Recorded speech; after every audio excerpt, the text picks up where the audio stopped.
Hare Rama Rama Rama Hare Hare Rama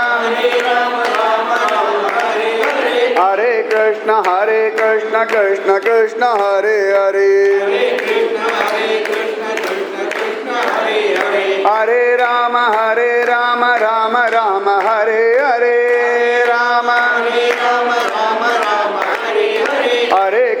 Hare Krishna Krishna Krishna Hare Hare Hare Rama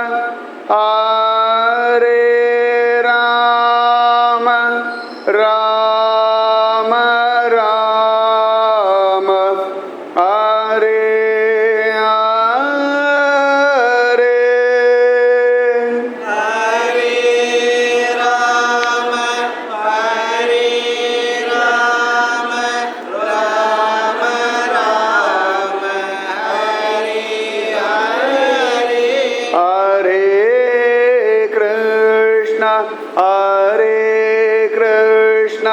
Krishna Krishna Hare Hare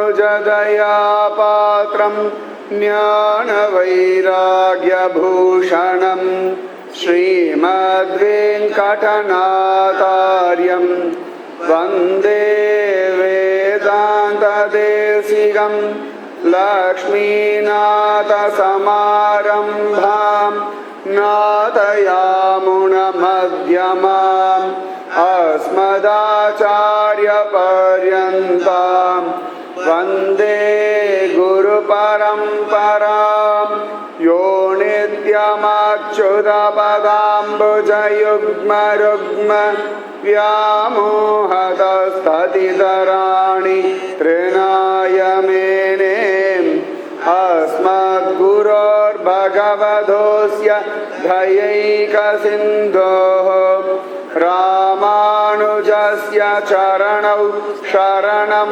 Prabhadye Bhutam Sharasya Mahadahvaya Bhattanatha Sri Bhakti Sara Kulasekara Yogi Vahan Bhaktangri Renu Parakala Yatindra Mishran Srimad Parankusa Munim Pranatosmi Nityam Nama Sankirtanam Yasya Sarva Papa Pranashanam Pranamo Dukkha Samanaha Tam Namami Harim Param Vasudeva Sutam Devam Kamsa Chanuramardanam Devaki Paramanandam Krishnam Vande Jagadgurum பூமண்ணு மாது பொருந்திய மார்பன் புகழ்மலிந்த பாமண்ணு மாறன் அடிபணிந்துய்ந்தவன் பல்கலையோர் தாமண்ண வந்த இராமானுசன் சரணாரவிந்தம் நாம் மன்னி வாழ நெஞ்சே சொல்லுவோம் அவன் நாமங்களை குன்றமேந்தி குளிர்மழை காத்தவன் அன்று ஞாலம் அளந்த பிரான் பரன் சென்று சேர் திருவேங்கட மாமலை ஒன்றுமே தொழ நம்பினை ஓயுமே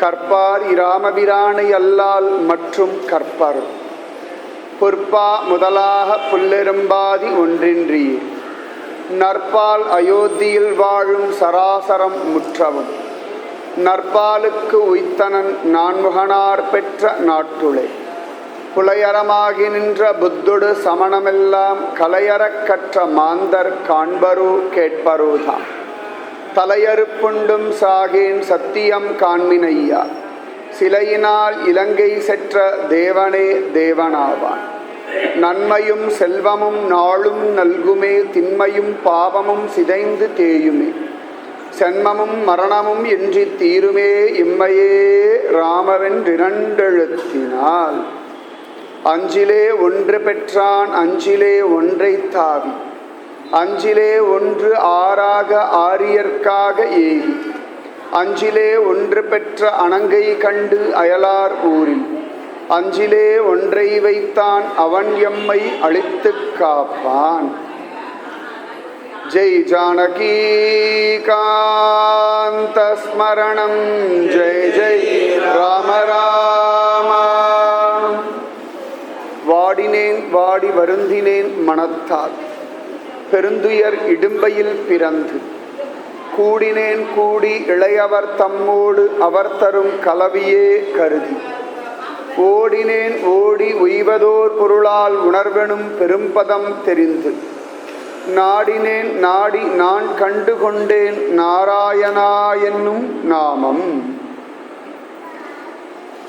திருமங்கையாழ்வார் பகவானுடைய அனுகிரகத்தினாலே நாம பிரபாவத்தினாலே தான் நல்வழிப்பட்டதை சொல்றார். எல்லாருடைய மனசிலையும் பார்த்தோம்னா ராட்சச குணமும் உண்டு, தேவ குணமும் உண்டு, தெய்வ குணமும் உண்டு. இந்த ராட்சச குணங்கள் சமயத்துல மேலோங்கி இருக்கு. நமக்கு சில சமயங்கள்ல தேவ குணங்கள் மேலோங்கி இருக்கு. இந்த தேவ குணங்கள் விருத்தி ஆகணும், ராட்சச குணங்கள் குறைஞ்சு போகணும். அம்மா கொஞ்சம் பெரியவாள்லாம் பேசாமல் இருந்தீங்கன்னா பரவாயில்லம்மா, நான் பேசுகிறத கேட்குறதா எல்லாரும் வந்திருக்கீங்க, உங்கள் வீட்டு விஷயம் நீங்கள் அப்புறம் வெளியில் போய் பேசலாம். தேவ குணங்கள் வளர வளர வளர இந்த ராட்சச குணங்கள் அசுர குணங்கள்லாம் குறையும். அசுர குணங்கள் குறைய குறைய இல்லாமல் போக போக மனசுல ஒரு நிம்மதி, சாந்தி, சமாதானம். நம்முடைய சாந்தி சமாதானம் எல்லாம் வெளியிலேருந்து கிடைக்கிறது இல்லை, உள்ளேந்து கிடைக்கிறது. அதனால தான் திருமங்கை மன்னன் சொல்றார், வாடினேன் வாடி வருந்தினேன் பெருந்துயர் இடும்பையில் பிறந்து.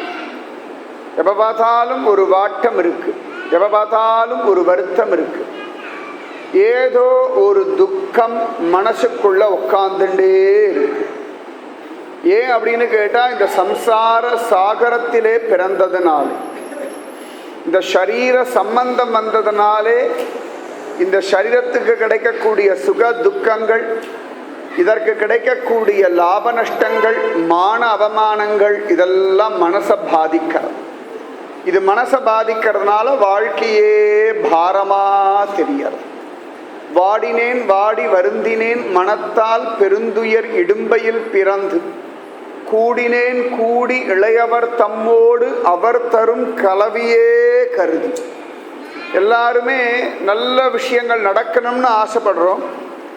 ஆனால் துஷ்டர்களோட சேர்ந்து சேர்ந்து சேர்ந்து சரீரத்துக்கான சுகங்களில் ஈடுபட்டு ஈடுபட்டு ஈடுபட்டு ஈடுபட்டு அவர்களோட ஓடி ஓடி படாத பாடுபடுறோம். நாடினேன் நாடி சொல்றா ரொம்ப அழகா, ஓடினேன் ஓடி உய்வதோர் பொருளா.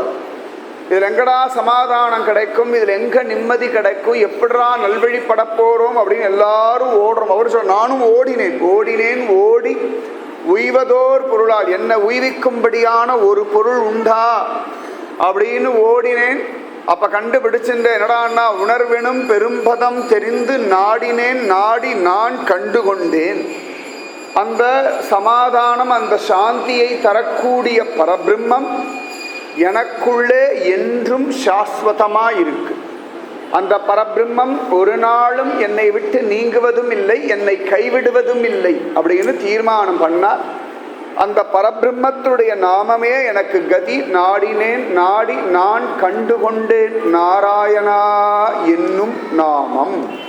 அந்த நாராயண நாமத்தை தான் நான் கண்டுகொண்டேன் அப்படின்னு சொல்றார். அதனால நாம ஜபம் ஒண்ணுதான் நமக்கு வழி காட்டும். கலியுகத்துல நமக்கு பெரிய பலம் அதான். நம்ம பலவீனம் நாம தான்.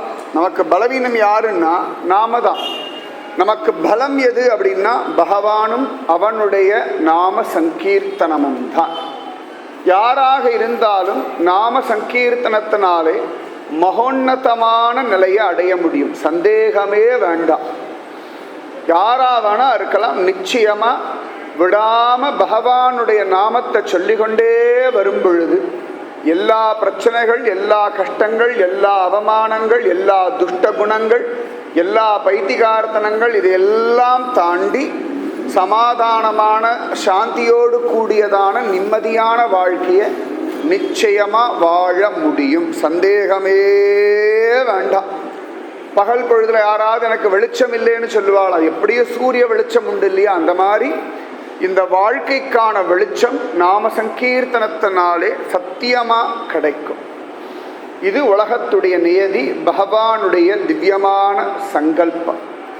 அதை நிரூபணம் பண்றதுக்கு நிறைய பக்தர்களுடைய சரித்திரம். ஒவ்வொரு நாளா ஒவ்வொரு விதமான பக்தர்களை அனுபவிக்கிறோம். ஆச்சரியம். அலகாபாத் பக்கத்துல ராஜ்பூர் அப்படின்னு ஒரு இடம், ராஜாப்பூர்னு சில இடங்கள்ல காண கிடைக்கிறது. அந்த இடத்துல அழகா திவ்யமான தம்பதிகள் ஒருத்தர் வாழ்ந்துட்டு வந்தா. ஆத்மாராம் தூபே, ஆச்சரியமா துளசி தேவி, குல்சி தேவி அப்படின்னு அவளுடைய திருநாமம். ரெண்டு பேரும் பகவத் பக்தியோட வாழ்ந்துட்டு இருந்தா. பக்தி தான் வாழ்க்கைக்கு, வேற ஒண்ணுமே அவசியம் இல்லை. தம்பதிகளுக்கு நடுவில் பணம், காசு, அழகு, வியாதி இதெல்லாம் பெரிய விஷயம் இல்லை. பக்தி இருந்ததுன்னு வச்சுக்கோங்களேன், வாழ்க்கையை ஓட்டிண்டு போயிடலாம். மனசு ஒத்து அப்படியே வாழ்ந்த தம்பதிகள்னு உலகத்தில் பெருசாக யாரையுமே காண கிடைக்கல. அப்படியே இருந்தாலும் ஏதோ 0.001% இருந்தால் பெரிய விஷயம். ஜெயதேவர், பத்மாவதி, கூரத்தாழ்வான், ஆண்டாள், இப்படிதான். சிவபெருமான் பார்வதி தேவிக்குள்ளேயே பிரச்சனை வரலையா? அம்மாவாத்துக்கு போவேன் இவள் சொல்ல, போகக்கூடாதுன்னு அவர் சொல்ல, போனால் மரியாதை இருக்கா இவள் சொல்ல, கூப்பிடாமல போகணும், போனாலும் மரியாதை இருக்கும், கூப்பிட்ட பந்துக்கள் வீட்டு கூப்பிட்டு தான் போகணும் இல்லை, இப்படி வாக்குவாதம் வருது இல்லையா? சிவபெருமான் பார்வதி நடுவிலேயே இப்படி வர்றது, பெருமாள் மகாலட்சுமிக்குள்ளேயே வர்றது, ராமன் சீதைக்குள்ளேயே வந்திருக்கு, கிருஷ்ணன் ருக்மிணிக்குள்ளேயே வந்திருக்கு. அதனால கணவன் மனைவிக்குள்ள பிரச்சனை வர்றதெல்லாம் ஒரு விஷயம் கிடையாது. அதை பூதாகரமாக ஆக்காத வரைக்கும் வாழ்க்கை, எல்லாருடைய வாழ்க்கையும் சௌக்கியமா இருக்கும். பெரியவா எல்லாருமே சொல்றா, இதுக்கு ஒரு ஊடல்னு பேர், பிரணய கலகம் அப்படின்னு சொல்றான். ருக்மிணி கிருஷ்ணனுடைய பிரணய கலகம் ரொம்ப விசேஷம்.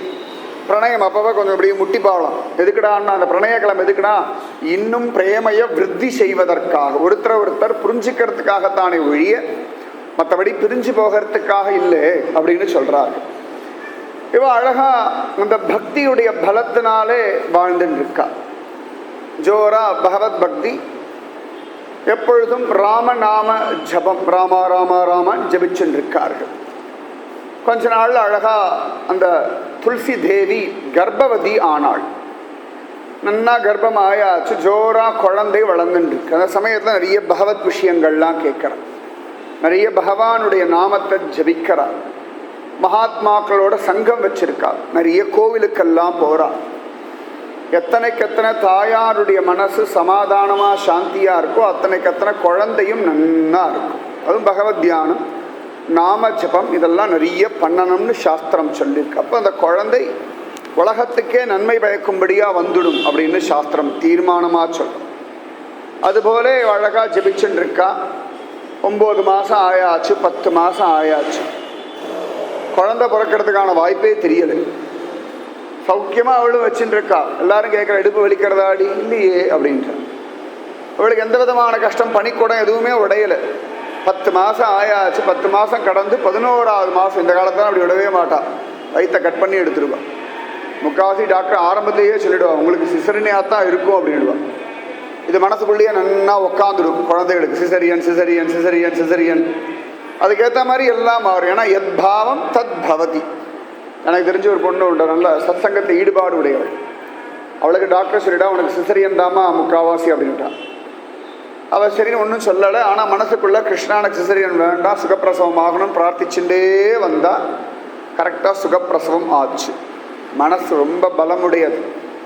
இந்த மனசு எத்தனைக்கெத்தனை பக்தியோட பலமாக இருக்கோ அத்தனைக்கத்தனை அது பெரிய காரியங்களை நிச்சயமாக சாதிக்கும். மனசு நம்ம கையில் இருக்கிற ஒரு பிரம்மாஸ்திரம். இந்த பிரம்மாஸ்திரத்தை நீங்கள் எதில் வேணால் போடலாம். இந்த பிரம்மாஸ்திரத்தை கொண்டு சும்மா எதையான வெட்டி காரியமும் பண்ணலாம், நல்ல காரியமும் பண்ணலாம், உங்கள் வாழ்க்கைக்கு உபயோகமான காரியமும் பண்ணலாம், பகவானையும் அடையலாம். பிரம்மாஸ்திரம் மனசு தான். பிரம்மாஸ்திரம் பகவான் கீதையில் சொல்கிறார், இந்திரியங்களுள் நான் மனசாக இருக்கிறேன். அதாவது கிருஷ்ணனுடைய பலம் மனசுக்கு உண்டு. அத்தனை வசதி நம்முடைய மனசு. இது எதை நினைக்கிறதோ, எதில் ஈடுபடுறதோ, எதை ஆசைப்படுறதோ, எதை லட்சியமாக வச்சுருக்கோ அதை அடையறதுக்கான எல்லா விதமான காரியங்களையும் உடம்ப பண்ண வைக்கும். அதால் 4 மணிக்கு எழுந்துக்கணும் அப்படின்னு ஒரு தீர்மானம் பண்ணிட்டு வச்சுக்கோங்களேன். மனசு நாளைக்கு எங்கேயோ வெளில போகிறோம், ட்ரெயின் பிடிக்கணும், ராத்திரி 2 மணி வரைக்கும் வேலை பண்ணியிருப்போம், ஆனால் படுத்தா திரும்பி 4 மணிக்கு எழுந்துடும் உடம்பு. அதே மனசுக்கிட்ட நீங்கள் ஞாயிற்றுக்கிழமை நேரம் தூங்கலாம் அப்படின்னு சொல்லிட்டேன்னா அது சுகமாக தூங்கும். உடம்பு அப்படியே மாற்றி விட்டுடும். அதுதான் அதிசயம். அதுதான் அதிசயமே. எத்தனையோ பேர் பேரலிசிஸ் அட்டாக் வரும். நிறைய பேருக்கு இந்த கை கால் பக்கவாதம் சொல்லுவாங்க. அவள் அவ்வளோதான், இதோட வாழ்க்கை முடிஞ்சுட்டு நினச்சா அப்படியே தான் இருப்பாள். இல்லை இதை தாண்டி வரணும்னு நினச்சா நடக்கும். ஒரு ஃபாரின் டாக்டர் இருந்தார். அவர் இந்த மனசை பற்றிலாம் நிறைய நம்முடைய இந்து தர்மத்தில் படித்தார். அவர் நிறைய அந்த ஃபிசியோதெரப்பியெல்லாம் கொடுத்து இந்த பக்கவாதம் அந்த நோயாளிகள் எல்லாம் ட்ரீட்மெண்ட் பண்ணிட்டு இருக்காங்க. இவாளுக்கு நிச்சயமாக சரியாக போகிறதுக்கான வாய்ப்புகள் நிறைய இருக்குது. ஆனாலும் அவள் பெருசாக முயற்சி பண்ண, என் வாழ்க்கை இவ்வளோதான், இதுக்கு மேலே ஒன்றும் இல்லை, இப்படியே வாழ்ந்துட்டு போகணும் அப்படின்னு ஒரு தீர்மானத்துக்கு வந்துட்டான். இப்போ ஒரு நாள் இவர் பார்த்தார், இந்த ஹாஸ்பிட்டலுக்கு தீ வச்சுட்டார். அவ்வளோ நிறைய பேர் இந்த பக்கவாதம் முடுக்குவாலாம் அந்த பயத்தில் உயிர் பிழைக்கணுன்ற ஆசையில் விந்தி நடக்க ஆரம்பித்தா, ஓட ஆரம்பிச்சுட்டா. அதுலேயே அவளுக்கு முக்காவாசி வியாதி சரியாக போயிடுது. அப்போ டாக்டர் சொன்னார், ஒரு ஆபத்துன்னு வந்தால் உன்னால் ஓட முடியறது இல்லையா? இப்போ உயிரை காப்பாற்றிக்கணுன்ற லட்சியம் இருந்தனால உனக்கு ஓட முடிஞ்சது இல்லையா? அதுபோல் என் உடம்பு நன்னா ஆகணும், நான் நல்ல காரியங்கள் பண்ணணும், நீ நினச்சா நடக்கும். மனசு, நம்ம மனசு நம்ம கையில் இருக்க ஒரு பெரிய மந்திரக்கோள். சரியா? மந்திரக்கோள். அதை வச்சு நீங்கள் என்ன வேணால் மாயாச்சாலம் காட்டலாம். பெரிய மந்திரக்கோள் உங்கள் கையில் இருக்க மந்திரக்கோள். உங்களை வச்சு நீங்கள் விளையாட்டும் பண்ணிக்கலாம், உங்களை வச்சு நீங்கள் உயர்ந்த நிலைமைக்கும் கொண்டு போகலாம். ஆத்மைவஹி ஆத்மனோ பந்து ஆத்மைவ ரிபுராத்மனக. பகவான் கீதை சொல்லலாம், நமக்கு நாமே நண்பன், நமக்கு நாமே விரோதி. வெளியிலேருந்து விரோதி கிடையாது, வெளியிலேருந்து நண்பன் கிடையாது. நிறைய பேர் சொல்லுவா ஒரே தொந்தரவாக இருக்குது, சுற்றி இருக்கவாள்லாம் தொந்தரவு. சுற்றி இருக்கவா யாரும் தொந்தரவு பண்ணல, அவள் 5 நிமிஷம் தொந்தரவு பண்ணுறா. நம்ம அதை மனசுக்குள்ளே பத்திரமா யோசனை பண்ணி ஆயுசு முழுக்க தொந்தரவு பண்ணியிருக்கோம். இது நடக்கிறது நிறைய பேர் நான் பார்த்துருக்கேன். நிறைய பேர் கல்யாணம் ஆன புதுசில் மாமியார் குடும்பம் இருக்கும். ஆனால் அவளுக்கு அந்த மாமியார் கொடுமையுடைய ஞாபகம் அவள் 60 வயசு வரைக்கும் இருக்கும். அது பத்திரமா ஞாபகம் வச்சுக்க வேண்டிய விஷயமா? இது என்னடா கஷ்டம்னா, இதை யோசனை பண்ணி அந்த மாமியார் மாதிரி ஆகி அடுத்து வர மருமகளை குடும்பப்படுத்துகிற நான் கண் கொண்டு பார்த்துருக்கேன். பல இடங்களில் நான் பார்த்துருக்கேன். ஏன்னா அதையே எத் பாவம் தத் பவதி, எதை நினைக்கிறோமோ அதுவாக ஆறும். விளையாட்டவனு சொல்லுவா, ஒரு டாக்டர் சொன்னா மருந்தெல்லாம் சாப்பிட்டு மருந்தை சாப்பிடுவோம், குரங்கை மட்டும் நினைக்காதேன்னு விட்டாங்க. போச்சு. இப்போ மருந்து எடுக்கும் போதெல்லாம் குரங்கு தான் மனசில் ஞாபகம். எவ்வளோ கஷ்டம் அது. அதனால் உங்கள் மனசு, இந்த மனசை அழகாக நெறிப்படுத்துறதுக்காகத்தான் பக்தி. இதை சாதாரணமாக விட்டாச்சுன்னா நல்ல காரியங்கள் பண்ணு. அந்த காலத்தில் அப்படிலாம் பயமுறுத்தலை. அவ சொன்னா எனக்கு ஒன்றும் பிரச்சனையே இல்லை, நிச்சயமாக என் ராமன் இருக்கான், என்னை கைவிட மாட்டான். ரொம்ப தீர்மானமாக தெளிவாக இருந்தாள் அந்த அம்மா. 11 மாதம் ஆச்சு, 12 மாதம். எப்படி ராமச்சந்திரமூர்த்தி 12 மாதம் கர்ப்பத்தில் இருந்தானோ அதுபோல் இந்த குழந்தை 12 மாதம் கர்ப்பம். 12 மாதம் கர்ப்பம். அழகாக இந்த குழந்தை அவதாரம் பண்ணான். ஜோரா ஃபஸ்ட் கிளாஸாக அவதாரம் பண்ணியாச்சு. 1523 கொஞ்சம் அந்த அவருடைய பிறந்த வருஷத்தில் மாறுதல்கள் உண்டு.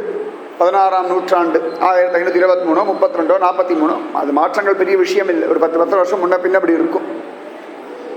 அப்படி கிபி 1523ஆம் வருஷம் மூல நட்சத்திரத்தில் இந்த குழந்தை பிறந்தது. இந்த மூலம் படுற பாடு இருக்கு பாருங்க, ரொம்ப பாவம். அது பெண்களுக்கு இந்த மூல நட்சத்திரம் வந்து கொடுத்தன்னா அப்பா படுத்தி எடுத்துருவான். நான் கண்கொண்டு பார்த்துருக்கேன். என்னோட சகோதரி ஒருத்திக்கே மூல நட்சத்திரம்.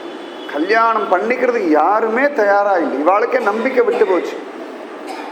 அப்போ நாமஜபம் பண்ணி பண்ணி பண்ணி நீ நல்லா இருக்கா, ஃபஸ்ட் கிளாஸாகவே இருக்கா குழந்தை. எதையோ ஒன்று சொல்லிவிடுவா. அதுக்கு தான் கூடுமான வரைக்கும் ஜோசிகாரெல்லாம் போகாமல் இருக்கிறது நல்லது. நல்லதை சொல்லவே மாட்டான். நம்ம மனசோ கெடுதலை நல்லா யோசிக்கும். அப்படி ஒரு உத்தமமான மனசு நமக்கு. நம்ம அப்படி ட்ரெயின் பண்ணி வச்சுருக்கோம். கெடுதல் நடக்கும் எனக்கு என்னமோ மனசில் படுறது. நல்லதெல்லாம் படவே படாதா மனசில்? ஏதோ விபரீதமாக நடக்கிறது மட்டும் மனசில் படும் அப்படின்னா அதே தான் நினச்சிட்டு இருக்கும், அதே தான் நடக்கும். நிறைய பேர் சொன்ன ஐயோ மூலத்தில் குழந்தை பிறந்து விடுதே அப்படின்னுட்டா. நிறைய பேர் மூலம் ஏகநாதன் ஒரு மகாத்மா உண்டு, அவர் மூல நட்சத்திரம் தான். அவர் சொல்கிறார் தன்னுடைய கவிதைகள்லாம் எழுதும்போது, நிறைய பகவத் விஷயம் எழுதும்பொழுது, ஏகநாதன் பாக்யசாலி, அவனோடு மூலம் என்றும் இருந்ததுன்றார். மூலம்னா ஆதி மூலம், எல்லாத்துக்கும் மூலமான சுவாமி இவன் நட்சத்திரத்திலேயே கூட இருக்கார், அதனாலே ஏகநாதன் பாக்யவான் அப்படின்னு சொல்றார். இப்படியும் பார்க்கலாம் இல்லையா, ஆதி மூலமேன்னு தானே கஜேந்திரன் கத்தினான். அதனால ஆச்சரியமா அந்த மூல நட்சத்திரத்தில் குழந்தை பிறந்தெடுத்து. பல பேர் பல விதமாலாம் சொன்னா, அவ அப்பாவும் அம்மாவும் பெருசா எடுத்துக்கல, இது ஒரு விஷயமா எடுத்துக்கல. அவ சொன்ன அப்படியே இருந்தாலும் மரணம்ன்றது சாஸ்வதம், என்னைக்கோ ஒரு நாள் நிச்சயம் மரணம் உண்டு. ஏதோ ஒரு காரணம் கொண்டு நம் சரீரத்தை விட்டு இந்த ஆத்மா கிளம்பி ஆகணும். அது ஏதோ ஒரு காரணம் வேணும், ஏதோ ஒரு காலம் வேணும், ஏதோ ஒரு விஷயம். அது ஜுரமோ ஆக்சிடென்ட்டோ இல்லாட்டி இயற்கை மரணம். இயற்கையாக மரணம் அது எல்லாமே, எல்லா மரணமே இயற்கை தான். இப்படி விதவிதமாக சொல்லிட்டு இருக்கோம் நம்ம. அப்படி எல்லாம் சொல்லிட்டு இருந்தா கவலையே படலாம். அவள் பாட்டுக்கு ராமநாமத்தை ஜபிச்சுனா. அது என்ன ஆச்சரியம்னா, இந்த குழந்தை பிறக்கும் பொழுது அதுக்கு 32 பல்லு வேற இருந்து கொடுத்து. சில பேர் பயந்துடாது, சாத்தானோட குழந்தைட்டான். இவா சொன்னா இல்லை, இது ராமனுடைய கிருபை, இந்த குழந்தை ராமனுடைய கிருபை அப்படின்னு. அந்த நம்பிக்கை வேணும். உலகம் 1000 சொல்லும், அதுக்கெல்லாம் விலை கொடுத்து அதெல்லாம் மனசில் ஏற்றின்றோம்னா சமாதானம் இல்லை. நீங்கள் எப்பொழுதுமே மனசு எப்பொழுதெல்லாம் அந்த பாதிப்பு உண்டாகிறதோ, உலகம் நம்மளை படுத்துறதோ, அப்பொழுதெல்லாம் பகவன் நாமத்தை ஜபிச்சு இந்த உலகம் நம்ம மனசில் ஏற்றக்கூடிய எதிர்மறையான விஷயங்கள் எல்லாம் தள்ளிண்டே வரணும். அதை உள்ளுக்குள்ளே போட்டு அப்படியே மூடி மூடி வச்சுக்கப்படாது பத்திரமா. அவள் அப்படி சொல்லிட்டா அப்படி நடந்துருமோன்னு யோசிக்கவே கூடாது. அது என்னெல்லாம் உலகம் நம்ம பற்றி எதிர்மறையாக சொல்கிறதோ அதையெல்லாம் அப்படியே பகவான் திருவடிகளில் சமர்ப்பணம் பண்ணுறதுன்னு ஒரு வழக்கம் வச்சுக்கோங்க. அப்போ என்ன ஆகும்னா, இதெல்லாம் பகவானுடைய திருவடிகளில் அர்ச்சனையாக போயிடும். அப்போ நம்முடைய வாழ்க்கை நல்லபடியாக நடக்கும். இந்த குழந்தைக்கு பல்லோடலாம் பிறந்துடுத்து. அவள் சொன்னா என் குழந்தை பாக்யவான் அப்படின்ட்டான். அழகா வளர்த்துட்டு வரா. கொஞ்ச நாள்ல அம்மா பரம பதிச்சு விட்டா. அப்பா வளர்ந்துட்டு வந்தார். ஒரு சிதியில அந்த குழந்தைய பிரசவம் பார்த்த ஒரு அம்மா இருந்தா. அவகிட்டயே கொடுத்து நீ பத்திரமா பார்த்துக்கோமா அப்படின்னு சொல்லிட்டு அவர் கஷேத்ராடனம் போயிட்டா. இந்த குழந்தைய அவள் வளர்த்துண்டு வரா. கொஞ்ச நாள் வளர்த்துண்டு வரா. அது பாட்டுக்கு இருந்துட்டு இருக்கு, பெருசா யார்கிட்டையும் பற்றுதல் இல்லை, அது பாட்டுக்கு இருக்கும். கொஞ்ச நாள்ல அவளும் மரண கதி அடைஞ்சுட்டா, இயற்கை அடைஞ்சுட்டா. இப்போ இந்த குழந்தை அனாதை ஆயிட்டான். உலகத்தை பொறுத்த வரைக்கும் அனாதை, பகவானை பொறுத்த வரைக்கும் யாருமே அனாதை கிடையாது. ஏன்னா அவன் தான் எல்லோருக்கும் நாதன். இனிமேல் அவளுக்கு யார் இருக்கான்னு ஒரு கேள்வி கேட்குறோமே, பகவான் இருக்கான். எல்லா சமயத்திலையும் எல்லாருக்கும் தெய்வம் நிச்சயமா உண்டு. பணக்காரன் ஏழை யாரா வேணா இருக்கட்டும், நிச்சயமா அவர்களுக்கு தெய்வம் சத்தியமாக உண்டு, சந்தேகமே வேண்டாம். அழகா அந்த குழந்தை யாருமே இல்லை, அது பாட்டுக்கு அலைஞ்சிட்டு இருந்தது. பக்கத்தில் ஒரு ஆஞ்சநேயர் கோவில் உண்டு. அந்த ஆஞ்சநேயர் கோவிலில் போய் இருக்கும். அங்கே கொடுக்குற பிரசாதத்தை சாப்பிடும், அங்கேயே படுத்துக்கும். பிரசாதம் கொடுக்கும்போது ராம் ராம் ராம் ராம் ராம் சொல்லுவது. அதனால் அந்த குழந்தை பேர் ராம் போலா அப்படின்னு ஆயிடுச்சு. ராம் போலா. இப்போ தான் ராமனை பற்றியே பேசிட்டு இருக்கான். ராமன் ராமா ராமா ராமான்னு ஜபிக்கிறதுனால அவனுடைய பேரே ராம் போலா ராம் போலா ராம் போலே ராம் போலா அப்படின்னு விட்டான். யாரோ ஒருத்தரே ராம் போலா இது ராவ் அப்படின்னு விட்டார். அன்னிலேருந்து இனி ராமனை சொல்லிட்டு இருக்கியே, அப்போ அதுவே அவனுக்கு ஒரு அடையாளம் ஆயிடுச்சு. இவன் ராமனை சொல்லுபவன் அர்த்தம். ராம் போலா ராம் போலா ராம் போலா. அவன் அதுக்கு ஏற்ற மாதிரி ராம் ராம் ராம் ராம் ராம் ஜெபிச்சுட்டு இருந்தான்.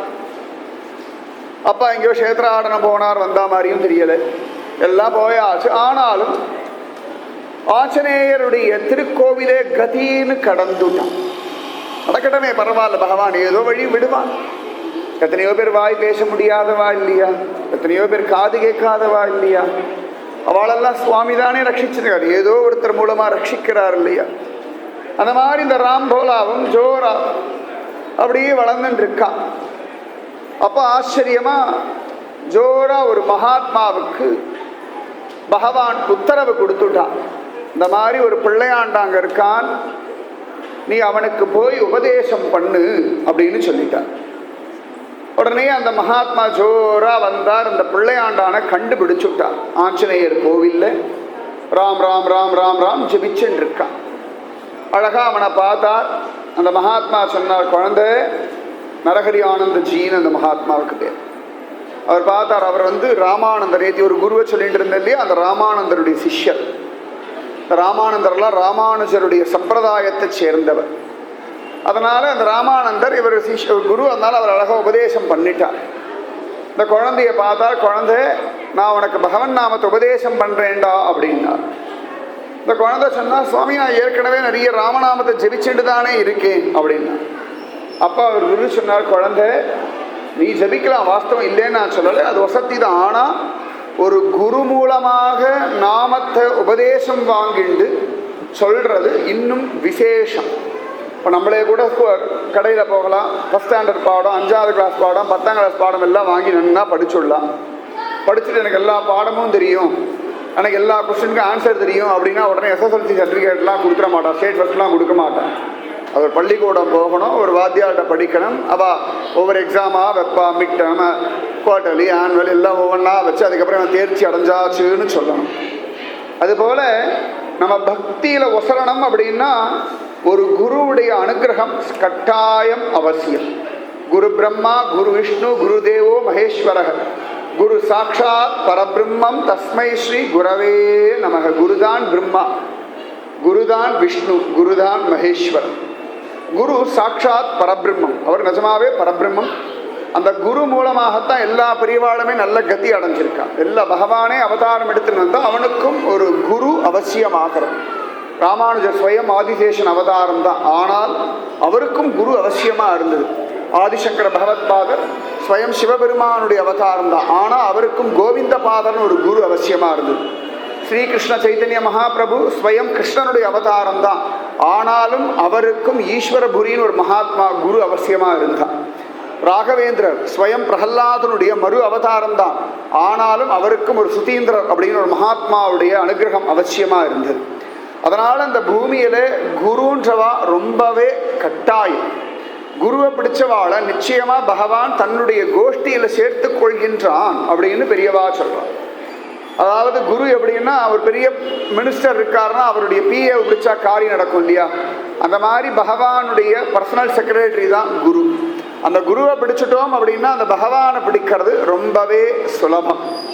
அதனால் குரு ரொம்பவே கட்டாயம் அவசியம். ஆண்டாள் கூட திருப்பாவையில் விட்டு சித்தன் கோதை சொன்ன அப்படின்ற, நேரடியாக ஆண்டாள் சொன்னேன்னு சொல்லலை, பெரியாழ்வாருடைய சிஷ்யையாக நான் இருக்கிறதுனால நான் சொல்கிற இந்த திருப்பாவை வசத்தி.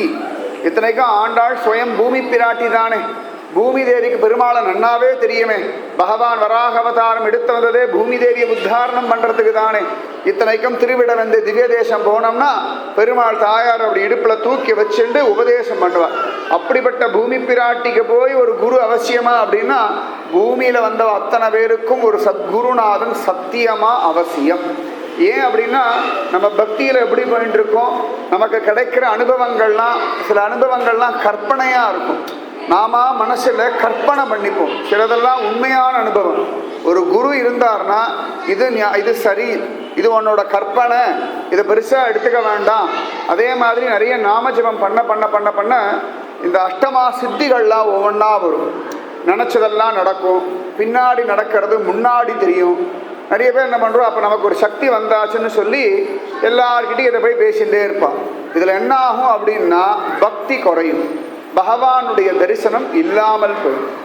அதே ஒரு குரு இருந்தா அப்படின்னா இந்த அஷ்டமா சித்திகள்லாம் வேண்டாம்பா, நீ பக்தி பண்ணு, நாமஜபம் பண்ணு, பகவான் அனுபவி, வாழ்க்கையில் வசந்துவா அப்படின்னு நம்மளை வழி நடத்துவா. உலகாயுத விஷயம், ஒரு சைக்கிள் கற்றுக்குறோம் அப்படின்னா அதுக்கே ஓட்ட தெரிஞ்சவா சொல்லி கொடுத்தா தானே. நானே சைக்கிள் ஓட்டுறேன், சைக்கிள் ஓட்டுவது எப்படி அப்படின்னு 4 புக்கை படிச்சுட்டு உலகத்தில் யாருமே சைக்கிள் ஓட்டவே முடியாது. ஹேண்ட்பார் எப்படி பிடிக்கணும், இடுப்பை எப்படி வளைக்கணும், எல்லாமே இருக்கு. அவள் ஹேண்ட்பார் இடுப்பை வளைக்காத அப்படின்னா நம்ம இப்படியே வர்றப்பா நிற்போம். அவள் இடுப்புலையே போடுவா, ரொம்ப சாதாரணமாக விடு. ஒரு புஸ்தகத்தை படிச்சுட்டு ஒரு சைக்கிள் ஓட்டுறதை கற்றுக்கொள்ள முடியாது அப்படின்னா, ஒரு புஸ்தகத்தை படிச்சுட்டு சமையல் செய்வது எப்படின்னு அதை கற்றுன்ற முடியுமா? ஓரளவுக்கு சமையல் தெரிஞ்சால் அதுக்கப்புறம் புஸ்தகத்தை படித்து புதுசாக பண்ணலாம். நிறைய பேர் அழகாக சமையல் படிப்பா, ஃபஸ்ட் கிளாஸாக புஸ்தகத்தை படிச்சுட்டு அழகாக எல்லாம் வானொலி எடுத்து வைக்கவும், அதில் ஒரு கரண்டி எண்ணெயை விடவும், அழகாக பிறகு படுப்பை போடவும் எல்லாம் போடுவாள். ஆனால் பார்த்தா புத்தகத்தை வந்த மாதிரி பருப்பு வெடிக்கவே இல்லை. என்னடா அதுன்னு பார்த்தா கடைசியில் அடுப்பை ஆன் பண்ணவே இல்லை. அவ்வளோதான், அஸ்திவாரமே போச்சு.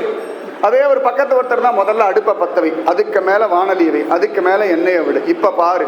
ஆனால் அடுப்பை பற்ற வைக்கிற ஒரு விஷயத்தை மற்றெல்லாம் பண்ணிட்டு இல்லடி கேசரி செய்வது எப்படி நன்னா எல்லாம் பண்ணி முடிச்சாது. கடைசியில் பார்த்தா சர்க்கரையே போடலை, என்ன பிரயோஜனம்?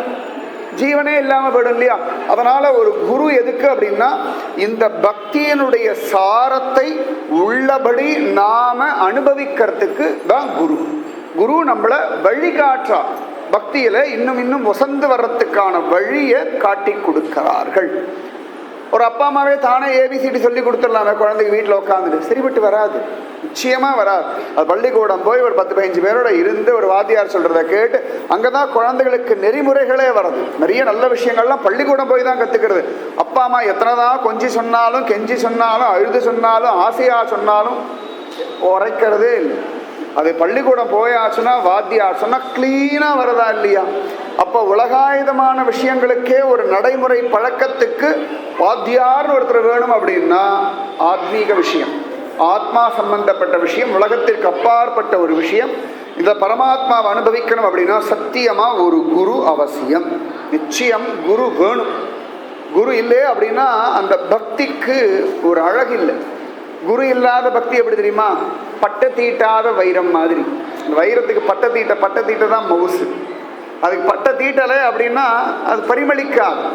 அது மண்ணோட மண்ணாக புதஞ்சிருக்கிற தங்கம் மாதிரி. குரு என்ன பண்ணுறாருன்னா, நன்னா அதை மண்லேருந்து வெட்டி எடுத்து இது மேலே இருக்க மண்ணெல்லாம் எடுத்து அதுக்கப்புறம் அந்த தங்கத்தை உருக்கி நீட்டி அடித்து வெட்டி கடைசியில் ஒரு ஆபரணமாக பண்ணுறதுக்கு ஒரு பொற்கொள்ளன் அவசியமாக இருக்கான் இல்லையா? அதுபோல ஒரு குரு நம்மை பக்குவப்படுத்தி நெறிப்படுத்தி வழிபடுத்தி நம்மளை ஜோரா பகவானை அனுபவிக்கும்படியான ஒரு நிலைமைக்கு கொண்டு வரான். எப்படி உடம்பே சரியில்லாத ஒருத்தரை கொண்டு டாக்டர் இடத்துல விட்டு அவர் விதமான ட்ரீட்மெண்ட்லாம் கொடுத்து மருந்து மாத்திரைகள்லாம் கொடுத்து அவள் உடம்பை சரி பண்ணி அவளை நல்வழிப்படுத்துகிறாளோ அதுபோல குரு நம்முடைய மனசை பகவானை அனுபவிக்கும்படியா பக்குவப்படுத்துகிறார். தெய்வம் எங்கேயோ இல்லை, நமக்குள்ளதான் இருக்கு. இதை அனுபவிக்கிற ஒரு முறை, ஒரு பக்குவம் நமக்கு வந்தா போதும். அதை வர வைக்கிறது தான் பெரிய வேலை, வேற ஒண்ணுமே இல்லை. சத்சங்கத்துடைய வேலை என்னன்னா, உங்க மனசுக்குள்ள பகவானை பார்க்கணும்னு ஒரு ஆசையை தூண்டி விடுறது, ஒரு தூண்டுகோள் தான். அது தூண்டி வச்சாச்சுன்னா நல்லா தக ஜோரா அது பிடிச்சிட்டு வந்துடும். கற்பூரம் தான் கொளுத்தினா பத்திக்கும், கொளுத்துறதுக்கு ஒரு ஆள் வேணுமோன்னு. கற்பூரம் எல்லாருமே கற்பூரம் தான், ஆனா அது ஒரு தீ அப்படி பட்டாதானே டக்குன்னு பத்திக்கும். இதை கற்பூரத்துல கொண்டு வந்து இந்த தீய பத்த வைக்கிறதுக்கு ஒரு ஆள் வேண்டி இருக்கு இல்லையா? அதுதான் சத்குரு. அதனால அந்த குரு சொன்னார், குழந்தை நீ நாமஜபம் பண்ற, நான் இல்லைன்னு சொல்லலை, ஏதோ கேட்டுன்னு இருக்காய், கோவில்ல பழகின்னு இருக்காய், பல மனுஷாலோட பழகி அது ஒரு வார்த்தையா வந்திருக்கு.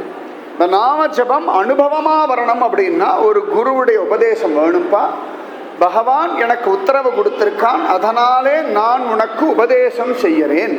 அந்த மாதிரிலாம் எல்லாருக்கும் குரு கிடைச்சிட மாட்டான். அது பகவானுடைய கிருபை. சத்தியமா நமக்கு குரு வாய்க்கிறான் அப்படின்னா பகவான் தன்னுடைய கருணையினாலே நமக்கு குருவை காட்டுகிறான். அந்த மாதிரி சொன்னவொடனே இந்த குழந்தை அந்த பெரியவர் காலில் விழுந்துட்டேன், எனக்கு உபதேசம் பண்ணுங்க, நீங்க சொல்றபடியெல்லாம் நான் கேட்கிறேன்னு சொன்ன உடனேயே அந்த குழந்தைக்கு திரும்பவும் ராமநாமத்தை உபதேசம் பண்றான். இதான் ஏற்கனவே ராம் ராம் ஜபிக்கிற, திரும்ப உபதேசம் பண்ணணுமா அப்படின்னா அந்த ராமநாம பலம் ஒரு குரு மூலமா உபதேசம் ஆகும் பொழுது ஆச்சரியமா இதை இன்னும் பலம் கூடுறது. இந்த குழந்தை தானா சாப்பிட்டது வச்சுக்கோங்களேன், அதுக்கு தட்டில் கொடுக்கும், அது என்ன பண்ண எடுத்து பாதி கீழே முக்கால்வாசி கீழே இறைக்கும், கொஞ்சம் கால் வாய் தான் வாய்க்கும் போகும். அதே அம்மாவோ பெரியவாளோ ஊட்டினான்னா அடி வழித்து ஆனைக்குட்டி வரைக்கும் குழந்தை வாய்க்குள்ளே போகும். இந்த மாதிரி பரபிரம்மத்தை ஒரு குரு மூலமாக அனுபவிக்க போகும்பொழுது முழுசாக அனுபவிக்கணும், இல்லாட்டி அங்கங்கே இங்கங்கே அனுபவிப்போம். ஒரு நாமஜபம் 10 நாள் பண்ணிட்டு ஒரு விஷயம் நடந்துடுத்துனா, நான் நாமஜபம் பண்ணேன், எனக்கு நடந்தது, நான் நாமஜபம் பண்ணேன், கடைசியில் நான் நாமஜபம் பண்ணேன், நான் தான் பெருசாக நிற்கிறது, நாமஜபம் பின்னாடி போயிடும். அதே ஒரு குரு மூலமாக உபதேசம் வாங்கிட்டு நாமம் ஜபிச்சு நல்ல காரியம் நடந்தால் குரு கிருப்பை, நாமஜபம் பகவானுடைய கிருப்பை, நாமஜபம் பண்ணதுனால பகவான் நடத்தி கொடுத்தான்னு ஒரு, இல்லாட்டி நான் நாமஜபம் பண்ணேன் எனக்கு நடந்தது, நான் நாமஜபம் பண்ணேன் எனக்கு நடந்தது, அப்போ இவ்வளோ வருஷம் ஏன் நடக்கலை? அப்போ ஒரு குரு இருந்தார்னா இந்த அகம்பாவ விஷயங்களை மாற்றி நமக்கு பக்குவத்தை கொடுக்கறதுனால குரு கட்டாயம் வேணும், சந்தேகமே கிடையாது. எப்படி உடம்பு ஜீவிக்கிறதுக்கு ஆக்சிஜன் முக்கியமோ அந்த மாதிரி இந்த ஆத்மீக வாழ்வுக்கு ஒரு ஆக்சிஜன் சத்குருநாதன். ஆக்சிஜன் வேணும், இல்லாட்டி யாரும் ஜீவிக்கவே முடியாது. அதனால அந்த குழந்தைக்கு உபதேசம் பண்ணிட்டார். இப்போ இந்த குழந்தை இன்னும் நன்னா ஜபிக்கிறான். இப்போ அவனே சொல்றான், எனக்கு இன்னும் நிறைய நாம ஜபம் வர்றது அப்படின்னு. அவர் சொன்னா, எல்லாம் பகவத் கிருபா, பகவான் உன் மேல கிருபா பண்ணியிருக்கான், அதனாலே நன்னா நாம ஜபம் வர்றது, விடாம பண்ணுட்டான். அழகா நாம ஜபம் பண்ணிட்டே இருக்கான்.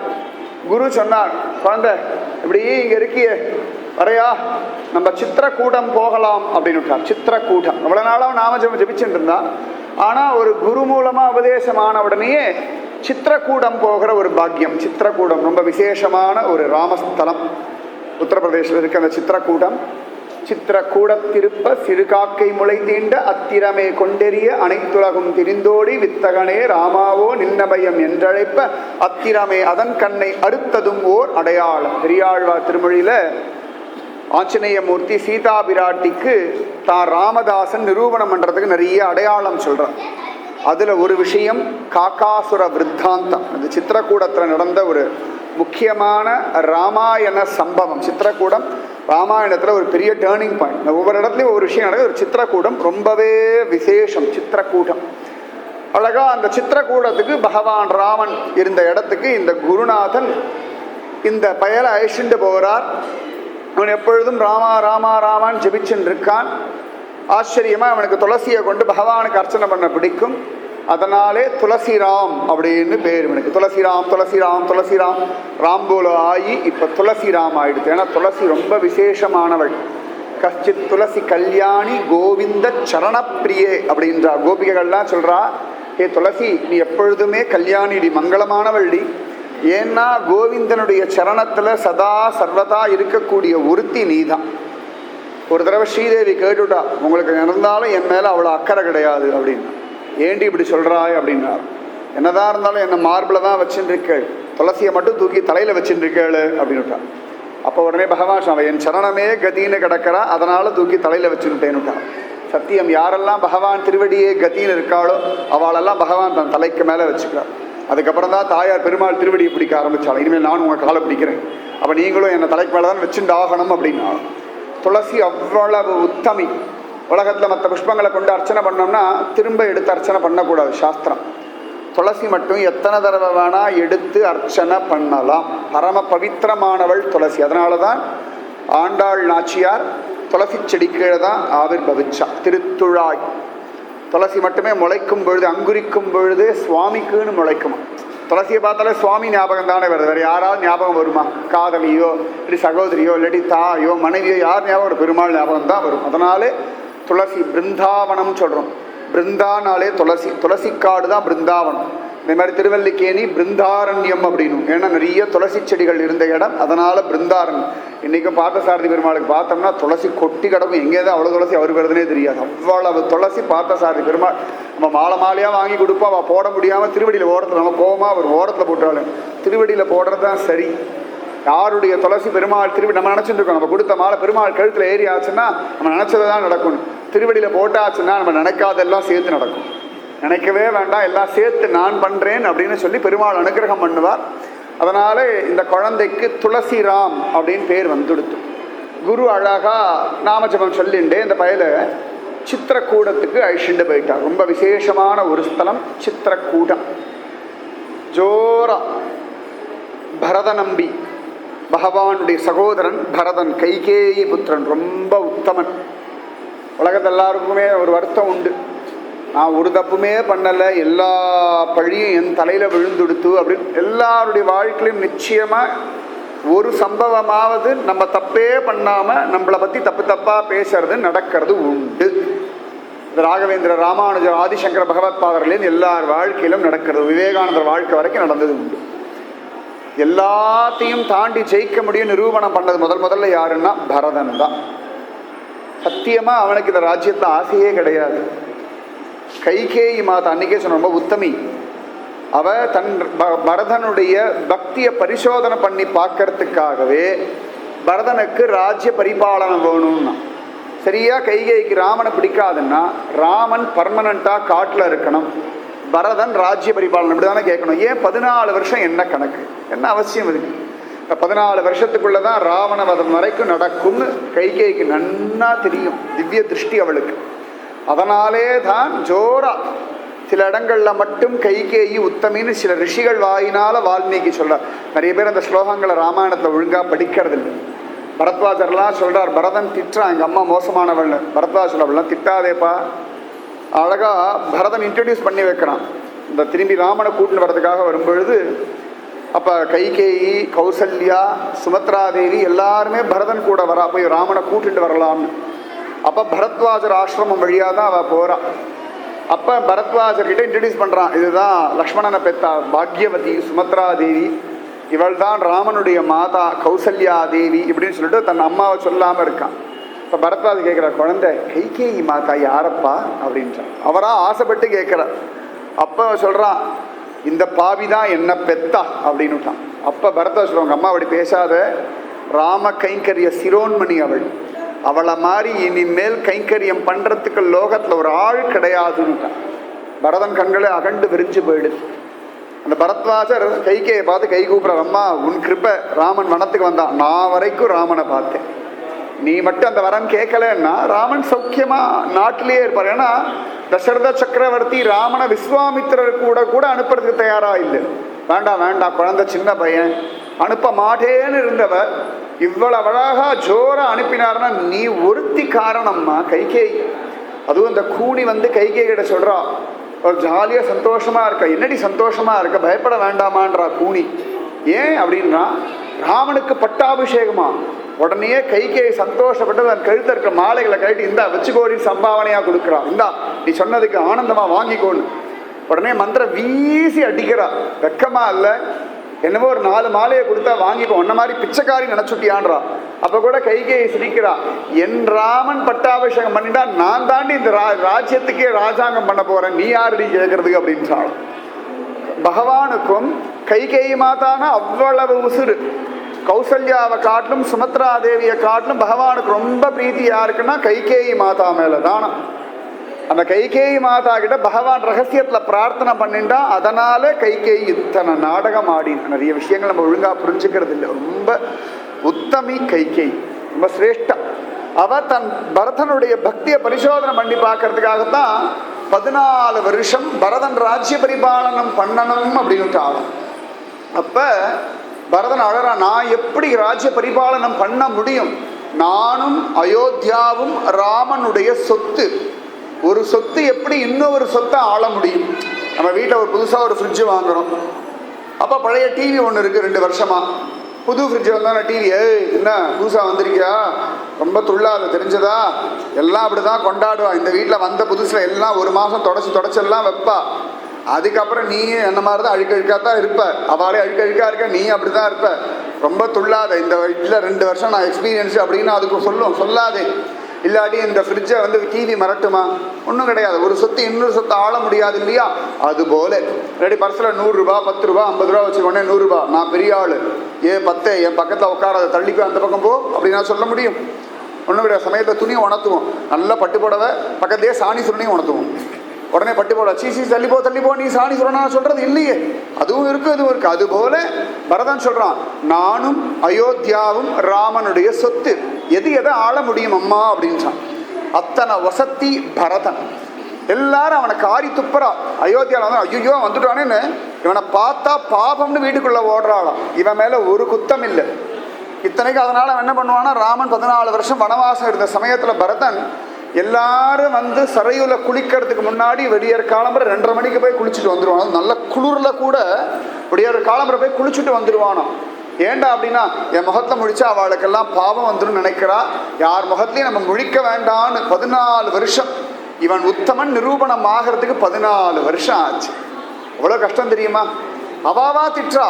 இதை விட ஆச்சரியம், குகன் இப்படி பார்க்குறான் பரதனை பார்த்துட்டு, பரதா ராமனை நல்ல எண்ணத்துக்காக பார்க்க போறியா இல்லாட்டி போய் முடிச்சுடலான்னு போறியான்றான். பரதன் ஒவ்வொருத்தர்கிட்டயா தன்னை நிரூபணம் பண்றான். எவ்வளவு கஷ்டம் தெரியுமா. அவனுக்கு சம்பந்தமே கிடையாது. அவன் சொல்றான், அப்பா எனக்கு இந்த ராஜ்யம் வேண்டாம்ப்பா, திரும்பி ராமனை கூட்டின்னு வந்து ராஜ்ய பரிபாலனம் பண்றதுக்கா ஒரு வேடுவன் கிட்டெல்லாம் போய் இவ்வளவு இறங்கணுமா. யுவராஜ குமாரன் பரதன், அவ்வளவு வசதி, அத்தனை ஆச்சரியம். சக்கரவர்த்தி தசரத சக்கரவர்த்தி ஒரு நல்ல பூவை பார்த்துட்டாருன்னா, இந்த பூவை தசரதன் பரதன் தலையில சூட்டினா அழகா இருக்குமே ஆசைப்படுவார். அவ்வளவு அழகன் பரதன். ஒவ்வொரு பரத்வாஜர் ஆச்சரியமா, குகன் எல்லார்கிட்டையும் இதை விட கஷ்டம். பரதன் ராமனை பார்க்க வரான், தூரத்துல லக்ஷ்மணன் பார்த்துட்டான், மரத்து மேல ஏறி பரதன் இடத்தை பார்த்துட்டான். அண்ணா அந்த மகாபாபி இங்கேயும் வந்துட்டான்னா நீங்களும் சீதா மாதா ஓரத்தருங்க, அவனை கொண்டு போடுறேன் அப்படின்றான். பகவான் கேட்கிறாரு யாரு அப்படின்றான். அப்ப லக்ஷ்மணன் சொல்றான் அந்த பரதன் தான் பாபி வந்துட்டான் உங்க ராஜ்யத்து மேல. லக்ஷ்மணனே தப்பா எடுத்தனால மற்றவா யாருன்னு சொல்ல முடியும். அப்ப ராமன் சொல்றாரு ஏ பரதன் அப்படி சொல்லாதேடா, அவன் சத்தியமா ராஜ்யத்துக்கு ஆசைப்படுறவன் இல்லை, என்னை திரும்பவும் ஊருக்கு அழிச்சுட்டு போகிறதுக்காக வரானே ஒழிய இந்த ராஜ்யத்துக்காக என்னை கொலை பண்றதுக்கு வரலனா. லக்ஷ்மணன் இல்லை இல்லை இல்லைன்னுட்டான். அப்ப உடனே ராமன் சொல்றார் லக்ஷ்மணா எனக்கு புரிஞ்சு போயிடுத்துறா, உனக்கு ராஜ்யத்து மேல ஆசை, அங்க சௌக்கியமா இருந்தோம், காட்டுல வந்து இந்த மனுஷனோட படாத பாடுபடுறோன்னு கோபம் வந்து கொடுத்து அந்த என் மேல இருக்க கோபத்தெல்லாம் பரதன் மேல காட்டணும்னு நீ ஆசைப்படுறாய். பரதன் வரட்டும், ஏ பரதா இந்த ராஜ்யம் லக்ஷ்மணனுக்கு கொடுன்னு நான் சொல்றேன், அடுத்த நிமிஷம் கொடுப்பான் பாடுறா, அப்ப தெரியும்டா என் பரதன் யாருன்னுட்டான். உடனே லக்ஷ்மணன் வாழ சொல்லிட்டு வந்து அடியேன் சுவாமி மன்னிக்கணும்னுட்டான். இந்த பரதனை லக்ஷ்மணன் திட்டினா பாருங்க, அதுக்காகத்தான் அது பாகவத அபச்சாரமா. அதனால சீதா மாதா லக்ஷ்மணனை கண்ணா பின்னான்னு திட்டுறா. பாகவத அபச்சாரம் வீண் போகவே போகாது. பரதனை திட்டார் இல்லையா, அதனாலேயே இந்த மாரிச மாயமான் பின்னாடி சுவாமி ஓடின பிறகு ராமா ஹே லக்ஷ்மணா ஹே சீதேன்னு மாரீசன் ராமன் வாய்ஸ்ல மிமிக்ரி பண்ணி உசிரை விட்டுட்டான். அப்ப சீதா மாதா சொல்ல போ லக்ஷ்மணா போ அப்படின்றான். இப்போ சீதா மாதா லக்ஷ்மணன் சொன்னான் இது மாய குரல் பகவானோட குரல் இல்லைன்றான். இப்போ சீதா வாயில வந்தபடி எல்லாம் திட்டா. லக்ஷ்மணன் நெஞ்சு அப்படியே துக்கத்துல நெஞ்சு அடைக்கிறதான். பின்னாடி ராமன் சொல்றா என்னடா அன்னைக்கு சீதை கட்டும்போது கவலையா இருந்தது. ஆமா நீ பரதனை சொல்லும்போது எனக்கு அந்த கவலை இருந்தது, அந்த கவலை தான். அந்த கவலைக்கு சீதா திட்டினாலாம். சீதா லக்ஷ்மணனை திட்டினதுனால ராமனை பிரிச்சுட்டாலாம். எப்படி போயிட்டு இருக்கு பாருங்க ராமாயணம். லக்ஷ்மணனை திட்டினா இல்லையா, அதனால உனக்கு எனக்கு சம்பந்தம் வேணாம், 10 மாசம் தனியாக கட்டிட்டாங்க.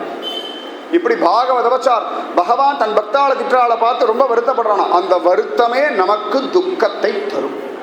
இந்த பரதன் அவ்வளவு கஷ்டப்படுறவன் பாவம். எல்லார்கிட்டையும் நிரூபணம். ஒரு வேடுவன் கிட்டெல்லாம் கிராமத்து ஜனங்கள் நகரத்து ஜனங்கள் சுமந்திரன் முதற்கொண்டு எல்லாரும் பரதனை வாயில வந்தபடி பேசுறா. இத்தனையும் தாங்கி பொறுமையா இருந்து பகவானுடைய பாதுகைக்கு பலம் உண்டு நிரூபணம் பண்ண ஒரு மகாத்மா பரதன். எல்லா பாரத்தையும் பரமா பொறுப்பா ஏத்துன்றதுனாலே அவன் பெயர் பரதன். எல்லா பாரத்தையும் தலைமையில சுமந்தான் இல்லையா, அதனாலேயே பரதன் அப்படின்னு ஒரு திருநாமம் பரதனுக்கு. பரதநம்பி அப்படின்னு பரதநம்பி. ஆச்சரியமா இந்த பரதன் பகவானிடத்துல வந்து ராஜ்ய பரிபாலனம் பண்ண வாங்கோன்னு சொன்னதும் சித்திரகூடத்துல தான். பகவான் கிட்டேந்து பாதுகையை வாங்கின்றதும் சித்திரகூடத்துல தான். பரதன் அப்படி போயாச்சு. அந்த சமயத்துல தான் ஆச்சரியமா இந்த இந்திரனுடைய பிள்ளை ஜெயந்தன் வரான். இந்த ஜெயந்தன் வரான். அப்பதான் பெருமாளும் தாயாரும் விளையாடின்னு இருக்காளாம். தாயார் ஒளிச்சு ஒளிச்சு வைக்கிறாளாம், பெருமாள் என்னன்னு கண்டுபிடிச்சு விளையாடின்னு இருக்கா. அந்த சமயத்துல ஆச்சரியமா தாயார் சொன்னா எல்லா ஜீவராசிகளுக்கும் இது சிவன் பார்வதி விளையாட்டம் உண்டு, இந்த மாதிரி ராமன் சீதை விளையாட்டம் உண்டு. அப்ப தாயார் கேட்கிற எல்லா ஜீவராசிகளுக்கும் உணவு கொடுத்தாச்சாம். கொடுத்தாச்சுட்டாராம் பெருமாள். இல்லையேன்னு சொல்லிட்டு தாயார் அப்பதான் ஒரு டப்பாக்குள்ள சின்னதா ஒரு எறும்பை போட்டு வச்சிருந்தாளாம். இந்த எறும்புக்கு நீங்க இன்னைக்கு உணவு கொடுக்கலையேன்னு திறந்து காட்டினாலாம். பெருமாள் நன்னா உத்து பாருன்னுட்டாராம். அந்த எறும்போட வாய்க்குள்ள இத்தனோண்டு ஒரு அரிசி உட்காந்துட்டு இருந்ததாம்.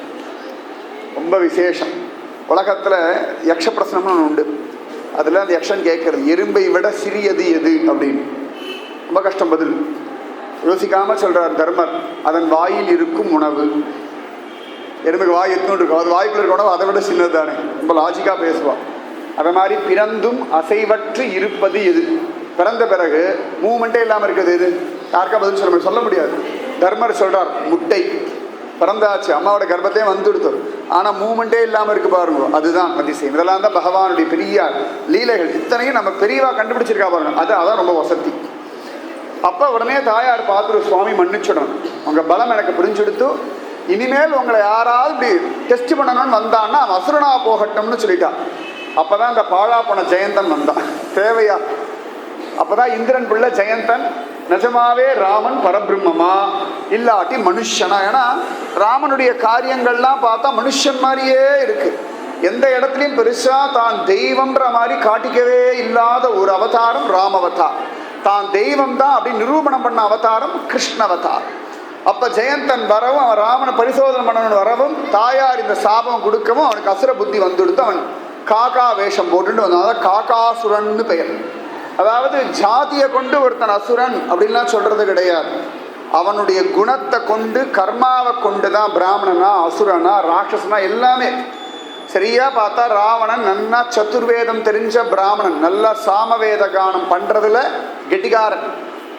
ராவணன் மாதிரி இனிமேல் சாமவேதம் சொல்றதுக்கு ஆளே கிடையாது. ஆனா பிராமணன் தான், ஆனா குணம் அரக்க குணம், அதனால ராவணன் அரக்கன்னு தான் சொல்லும். பிரகல்லாதன் பிறந்தது அரக்கர் குலத்துல, ஆனா குணம் பக்த குணம், அதனால பிரகல்லாத ஆழ்வார். பிரகல்லாத அசுரன் கிடையாது, பிரகல்லாத ஆழ்வார். குணங்களை கொண்டுதான் நாம் யாருன்னு தீர்மானம் பண்றதை ஒழிய நம்முடைய ஜாதியை கொண்டு இந்து தர்மம் சொல்லவே இல்லை. பக்திக்கு ஜாதி அவசியமே கிடையாது. அப்ப வந்துட்டான். அப்ப சீதா மாதாவுடைய மடியில ராமச்சந்திரமூர்த்தி அப்படி படுத்துன்னு இருக்கா. இவன் அங்கேந்து வந்தான்.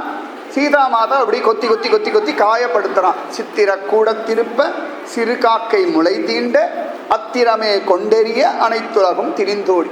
ரொம்ப நேரம் போட்டு சீதா மாதாவோட மார்பங்கள்லாம் அப்படி காக்கா பிராண்டினா கேட்கணுமா, தலையை பிராண்டினாலே கஷ்டம். இது அவன் மார்பை பிராண்டி ஒரு ஸ்திதியில் என்ன ஆச்சுன்னா, தாயார் மார்பிலேருந்து ரத்தம் தெளிச்சு படுத்துன்னு இருக்கிற சுவாமியுடைய திருமுகத்தில் அப்படி விழுந்துடுத்து. ரத்தம் பட்ட உடனே சுவாமி கண் விழிச்சு பார்த்தா சீதையுடைய மார்பெல்லாம் ரத்த காயங்கள். உடனே பெருமாள் இப்படி பார்த்தா இந்த காக்கா தான் அப்படி பண்ணிட்டு இருக்கு. பெருமாள் கையில் அப்போ கோதண்டமோ வில்லோ அம்பரா தூணியோ அம்போ எதுவுமே இல்லை. உடனே பக்கத்தில் இருக்க ஒரு புல்லை கிள்ளினார். பிரம்மாஸ்திர மந்திரத்தை சொன்னார், அப்படி வீசினார். வல்லவனுக்கு புல்லும் ஆயுதம், இதை வச்சுதான் சொன்னான்.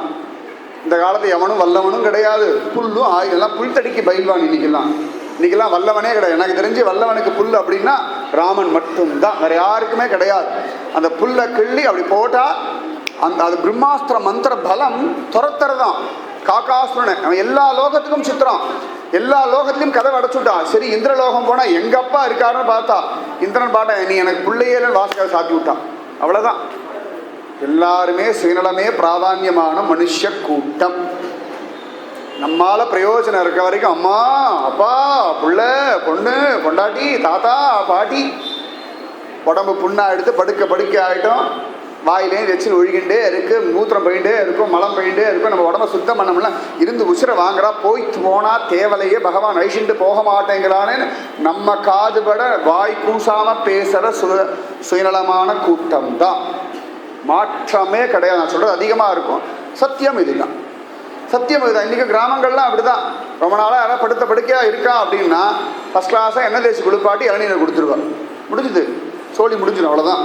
என்னடான்னா தலை குளிச்சுட்டு இளநீர் கொடுத்து நன்னா ஜன்னி கண்டுடும், தானா உசுறு போயிடும். நிறைய டெக்னிக் உண்டெல்லாம் சொல்லப்படாது உங்ககிட்ட, பயமா இருக்கு. நல்லா இருக்கேன் ஃபாலோ பண்ண ஆரம்பிச்சுட்டேன்னா அது சொல்ற நல்ல விஷயங்களை விட கெட்ட விஷயம் நல்லா ஜோராக எடுத்துப்பட்டு.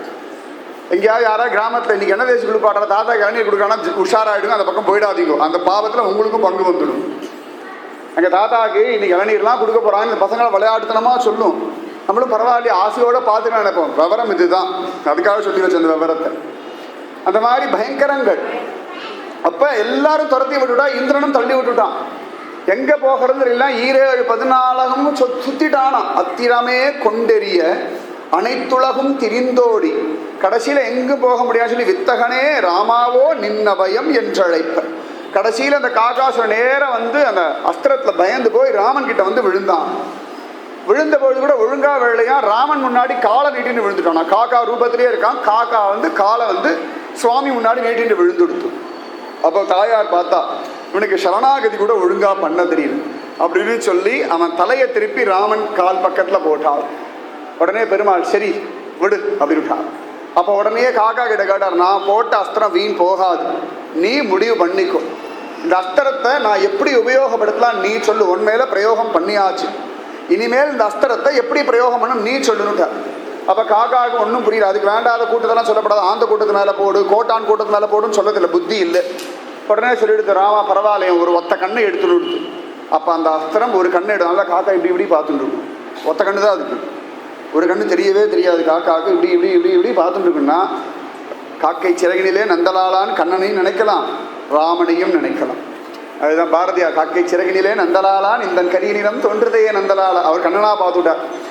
காக்காவை பார்த்தா ராமனையும் நினைக்கலாம். நம்ம சுற்றி வர பார்க்குற விஷயங்கள்ல ராமாயணம் பாகவதம் மகாபாரதம் கொட்டி கிடக்கு.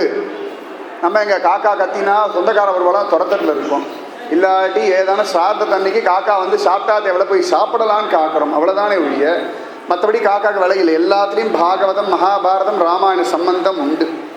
இந்த மாதிரி சித்திர கூட திருப்ப சிறுகாக்கை முளை தீண்ட அத்திரமே கொண்டெறிய அனைத்துலகம் திரிந்தோடி வித்தகனே ராமாவோ நின்னபயம் என்றழைப்ப அத்திரமே அதன் கண்ணை அறுத்ததும் ஓர் அடையாளம். இது சீதைக்கும் ராமனுக்கு மட்டும் தெரிஞ்ச ரகசியம், லக்ஷ்மணனுக்கு கூட தெரியாது. இந்த ரகசியத்தை அழகா ஆஞ்சநேயர்கிட்ட ராமன் சொல்லி சீதை கிட்ட சொன்னதாக சொல்றார் பெரியாழ்வார். ஆனால் வால்மீகி ராமாயணத்தில் சீதா பிராட்டி ஆஞ்சநேயர்கிட்ட சொல்லி ராமன் கிட்ட சொல்லு அப்படின்னு விட்டாள். இந்த மாதிரி 2 விதமாக உண்டு. அப்படி ஒரு இடம் சித்திரக்கூடம். அந்த சித்திரக்கூடத்தில் தான் ஒரு ஐஷண்ட வந்துட்டார். இந்த குழந்தைகிட்ட எல்லாம் ராமாயண கதையெல்லாம் சொல்லி அந்த சித்திரக்கூட்ட மகிமை அந்த இடத்துலையே இன்றைக்கும் சித்திரக்கூடத்தில் ராமனுடைய சந்நிதி உண்டு. ரொம்ப அழகாக இருப்பார் பெருமாள், நல்ல திருக்கண்களோட ஜம்முன்னு இருப்பார். காமத்நாத்னே பேர் பெருமாளுக்கு. அதாவது நம்ம கேட்குற வரத்தை எல்லாம் தரும்படியான ஒரு நாதன், அதனால் காமநாதன் அப்படின்னு பேர் அந்த பெருமாளுக்கு. அந்த சித்திரக்கூடத்தில் அந்த குழந்தை வந்துடுத்து டெய்லி ராமநாமன் ஜெபிச்சுட்டு. அப்போ குரு கேட்டார், குழந்தை ராமாயணம் கேட்க ஆசையாக இருக்கா அப்படின்னார். கேட்குறேனே, ராமாயணம் கேட்க யாரா வேண்டான்னு சொல்லுவாள். சுகமான ஒரு விஷயமாச்சு. முன்னாடிலாம் ஃபஸ்ட்டு இந்த ராமாயணம் போடும் பொழுதெல்லாம் அத்தனை பேர் அப்படியே மேனி சிலிர்த்து பார்த்துட்டு இருந்தார். ரோடு அந்த டைமில் ஒரு ஆள் நடமாடாது. இந்த டிவியில் ராமாயணம் வரும்பொழுது அந்த நேரத்தை பார்த்தா நாஸ்திகன்லேருந்து அத்தனை பேரும் பார்த்த ஒரு விஷயம் ராமாயணம்.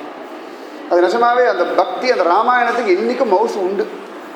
எப்போ வேணால் ஆகட்டும், அதுக்கு மவுசு குறையவே குறையாது. பக்தி விஷயத்துக்கு ஒரு நாளும் மவுசு குறையவே குறையாது. இவன் என்ன வேணால் தெய்வம் இல்லைன்னு சொல்லிட்டு என்ன வேணால் சொல்லட்டும், பக்தி விஷயத்துக்கு மவுசு கூடியில் இருக்கு. சத்தியம் தோத்து போகாது, சத்தியம் ஏவ ஜெயதே, சத்தியம் ஒன்று தான் ஜெயிக்கும்.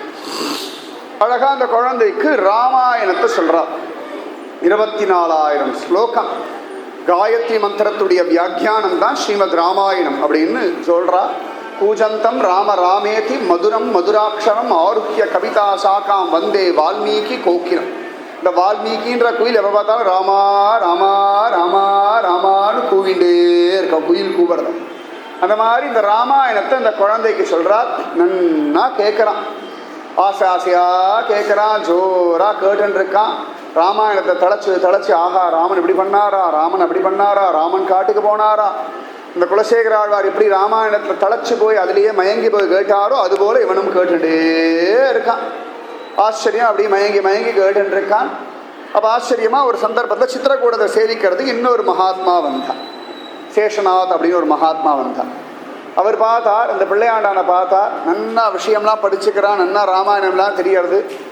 இவருக்கு ஏற்கனவே இந்த பிள்ளைக்கு ஒரு யஜ்ஞோபவீதம் பூனல் கல்யாணம் எல்லாம் பண்ணி வச்சுட்டார் இந்த மகாத்மா.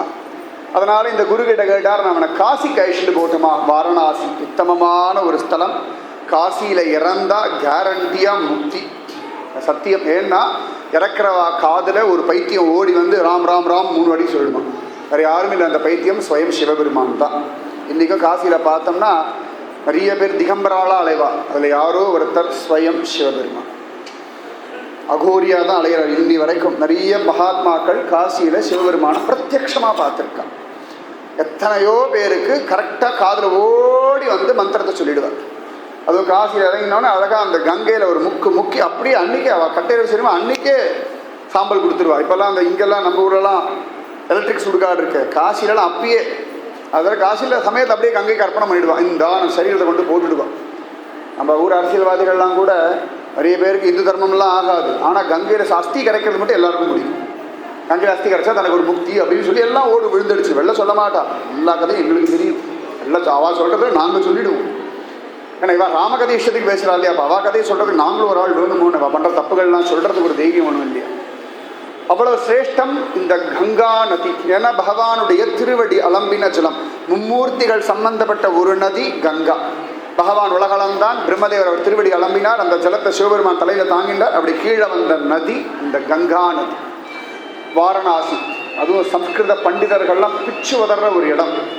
இன்றைக்கும் பார்க்கலாம், சம்ஸ்கிருதம்லாம் அப்படி சாதாரண எப்படி நம்ம தமிழ்லாம் பேசுகிறோமோ தெலுங்கெல்லாம் பேசுகிறோமோ அந்த மாதிரி வாரணாசியில் இருக்கிறவாள்லாம் சாதாரணமாக சம்ஸ்கிருதத்தில் பேசிப்பாள். இப்போ தமிழ் தெலுங்குலாம் சொல்லக்கூடாது, இங்கிலீஷில் பேசுகிற மாதிரி சொல்லணும். அந்த மாதிரி அவள்லாம் சம்ஸ்கிருதத்தில் சாதாரணமாக பேசுவோம். அவ்வளோ வசதி. வாரணாசின் புரபதின் பஜே அப்படின்னு ஆதிசங்கர பகவத்பாதர் அந்த வாரணாசி அவ்வளவு கொண்டாடுறார். அத்தனை சிரேஷ்டம் அந்த வாரணாசி. ஆச்சரியமாக அந்த காசி க்ஷேத்திரம் அங்கே ஐஷிண்டு போகிறார். அந்த வேத விஷயங்கள்லாம் சொல்லி கொடுக்குறார், சம்ஸ்கிருதம் எல்லாம் சொல்லி கொடுக்குறார். நன்னா பக்குவம் ஆகிட்டார். எல்லா இடத்துலையும் அடியேன் தாசன் தாசன் தாசன் தாசன் சொல்லிட்டு இருந்தார். துளசிராம் பேர் போய் துளசி தாசர் ஆகிடுச்சு. முதல்ல ராம் போலாவாக இருந்தார், அதுக்கப்புறம் துளசிராமா மாறினார், அதுக்கப்புறம் துளசி தாசரா. இந்த குருவை பிடிச்சோம்னா அடியேன் தாசன் அப்படின்னு ஒரு பக்குவம் வரும். அது வரைக்கும் நான் நான் நான் இருக்கு இல்லையா, இந்த நான் போய் நான் பகவத் தாசன், நான் பகவத் ராமானுஜதாசன், அடியார்க்கு அடியவன் அப்படின்ற ஒன்று தான் இந்த ஆத்மாவுக்கு லட்சணம். நம்மளை நான் சொல்கிறதெல்லாம் நம்ம சரீரத்தை சொல்லிட்டு இருக்கோம். இந்த ஆத்மாவுக்கு அடையாளம் பக்தர்களுடைய தாசன், தொண்டர் அடிப்பொடி. தொண்டர் அடிப்பொடினா தொண்டர்களுடைய திருவடி தூளி அப்படின்றார். அந்த மாதிரி துளசிதாசர் ஆயாச்சு. ஜோர அழகா நாமசிவம் எல்லாம் பண்ணிட்டு இருக்கா. எல்லாருக்கும் பகவத் விஷயம் எல்லாம் சொல்லிட்டு இருக்கா. ராமாயணம் சொல்லிகிட்டே இருக்கா. டெய்லி கங்கா ஸ்நானம், சாயங்காலம் ராமாயண உபன்யாசம் ஃபஸ்ட்லாஸாக அனுபவிச்சுட்டு இருக்கா. ஜோர ஆனந்தத்தை தலைக்கிறா. இவருடைய ராமாயணத்தை கேட்கறதுக்கு டெய்லி சிவபெருமான் வேற வந்துடுவார். ஃபஸ்ட் கிளாஸாக வந்துடுவா. ஒரு நாள் அப்படியே அழுது அழுது கண்டு நிஜமாவே ராமாயணத்தை நன்னா தெரிஞ்சவர் யாருன்னா சிவபெருமான் தான். எங்கே ராமாயணம் நடக்கிறதோ அங்கே கட்டாயம் சிவபெருமான் வருவார், சந்தேகமே கிடையாது. ரொம்ப விசேஷம், ஆச்சரியம். இந்த சிவபெருமான் பார்வதி தேவியை பிரிச்சுடுறா. பார்வதி தன் சரீரத்தை எரிச்சுடுறா இல்லையா, தாக்ஷாயினியா. அதுக்கு இன்னொரு விதமான சரித்திரம் உண்டு. ராமச்சந்திரமூர்த்தி சீதையை பிரிஞ்சுட்டு இப்படி காட்டில் அலைகிறார். ஏ சீதே ஹா சீதேன்னு. அப்போ பார்வதி தேவி கேட்குறா, நீங்கள் என்னமோ ராமன் பரபிரம்மம் பரபிரம்மன்னு சொல்கிறாரு, எனக்கு என்னமோ இது பரபிரம்மம் மாதிரி தள்ள ஒரு பொம்பளை போய் இப்படி அழுவாளா, சாதாரண மனுஷன் கூட இப்படி அழமாட்டேன், இப்படி கடந்து அலையிறாரு அப்படின்ட்டா. அப்போ சிவபெருமான் சிரிச்சுட்டே சொன்னார், அவர் பரபிரம்மமா இல்லையான்னு உனக்கு தெரியாதுடின்னு. அவர் சொன்னார், இல்லை இல்லை எனக்கு தெரிஞ்சுக்கணும் அப்படின்னா. இப்போ சிவபெருமான் சொன்னார், நீ வேணால் டெஸ்ட் பண்ணி போய் பாரு, இந்த ராமன் நிஜமா அழறாரா பொய்யா அழறாரா உலகத்துக்காக அழறாரான்னு நீ கண்டுபிடிக்கிட்டான். உடனே பார்வதி உமாதேவி கீழே இறங்கி வந்துட்டாள், கைலாசத்தை நேராக வந்துட்டாளாம். திடீர்னு என்ன பண்ணிட்டா, சீதாதேவி வேஷம் போட்டுட்டாளாம். உமாதேவி சீதா வேஷம் போட்டுண்டு எதிர்க்க போய் ராமன் கிட்ட இருந்து, ஏன் பிரபு அழறேள், நான் தான் இங்கே இருக்கேனே அப்படின்னுட்டாள். அடுத்த க்ஷணம் ராமன் சிரிச்சார். என்னம்மா பார்வதி, உனக்கும் உங்கள் ஆத்துக்காருக்கும் விளையாட்டுக்கு நான் தான் கிடச்சேனா, கஷ்டப்பட்டு லோகத்தை உத்தாரணம் பண்ண நான் வந்தா சகாயம் பண்ணாமல் என்னை பரீட்சை பண்ண சீதா வேஷம் போட்டுண்டு வரியோ அப்படின்ட்டா. அடுத்த க்ஷணம் சீதா இருந்த பார்வதி வெக்கப்பட்டு, நினைச்சிருங்க சுவாமி, நீர் பரபிரம்மன் தான், லோகத்துக்காக இப்படி நடிக்கிறேன் அப்படின்னா. சத்தியம் பெரியவாள்லாம் சொல்லுவார், குறவன் குறத்தி ட்ராமா அப்படின்வார் ராமாயணம்.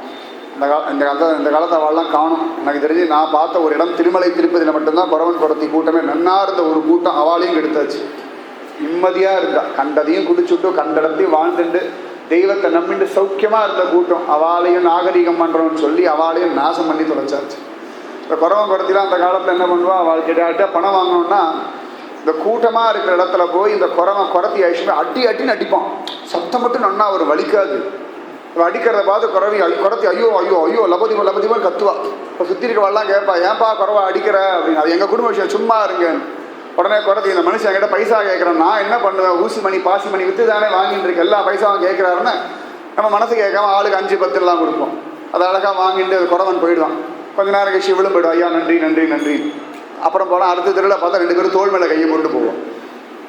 ஏன்னா ஒரு ட்ராமா, இவளுக்கு வெளிக்காமல் அவன் அடிப்பான், இவ்வளோ வெளிக்கிற மாதிரியே அழுவா, மற்றவாள்லாம் பாத்தியம். அந்த மாதிரி தாயாரும் பெருமாளும் நாம் உத்தாரணம் ஆவதற்காக நிறைய விஷயங்களை சொல்லி கொடுக்கறதுக்காக குறவன் குறத்தி ட்ராமா மாதிரி போட்டு தான் இந்த ராமாயணம் அப்படின்னு பெரியவாளுடைய அனுபவம். அதனால ராமன் இப்படி சொல்லிட்டார், ஏ பார்வதி போ போ, கைலாசத்தை சிவபெருமான் காத்துட்டு இருக்கார் சொன்னால் வெக்கப்பட்டு அவள் போயிட்டாளாம். சுவாமிக்கு வந்தனம் பண்ணிட்டு அங்கே போன உடனே சிவபெருமான் பக்கத்துல இருந்து உட்காந்தா சிவபெருமான் எழுந்து போயிட்டார். பார்வதி தேவி கேட்டால் என்ன ஆச்சுன்னா, இல்லைம்மா நீ எடுத்தது என்னுடைய தாயாருடைய அவதாரம், நீ சீதா வேஷம் போட்டுட, இனிமேல் இந்த சரீரத்தை நான் தொட முடியாது, கணவன்ற பாவத்தில் நான் தொட முடியாதுன்னு தான் தூக்கி வாரி போட்டது பார்வதி தேவிக்கு. நான் வேஷம் தான், வேஷமாக இருந்தாலும் அந்த க்ஷணம் நான் உன்னை சீதையாக பாவித்தாச்சு, இனிமேல் உன்னை என் மனைவியா என்னால் பாவிக்க முடியாதுன்ட்டார். அதனால தான் தாக்ஷாயணி நேர போய் யஜ்ஞகுண்டத்தில் குதித்து தக்ஷனையும் திட்டுற மாதிரி திட்டி அவனை யாகத்தையும் கெடுத்து தன் சரீரத்தையும் பொசிக்கின்றா. அதுக்கப்புறம் தான் பர்வத ராஜகுமாரியா வந்தா. பர்வத ராஜகுமாரி, அதனாலே பார்வதி.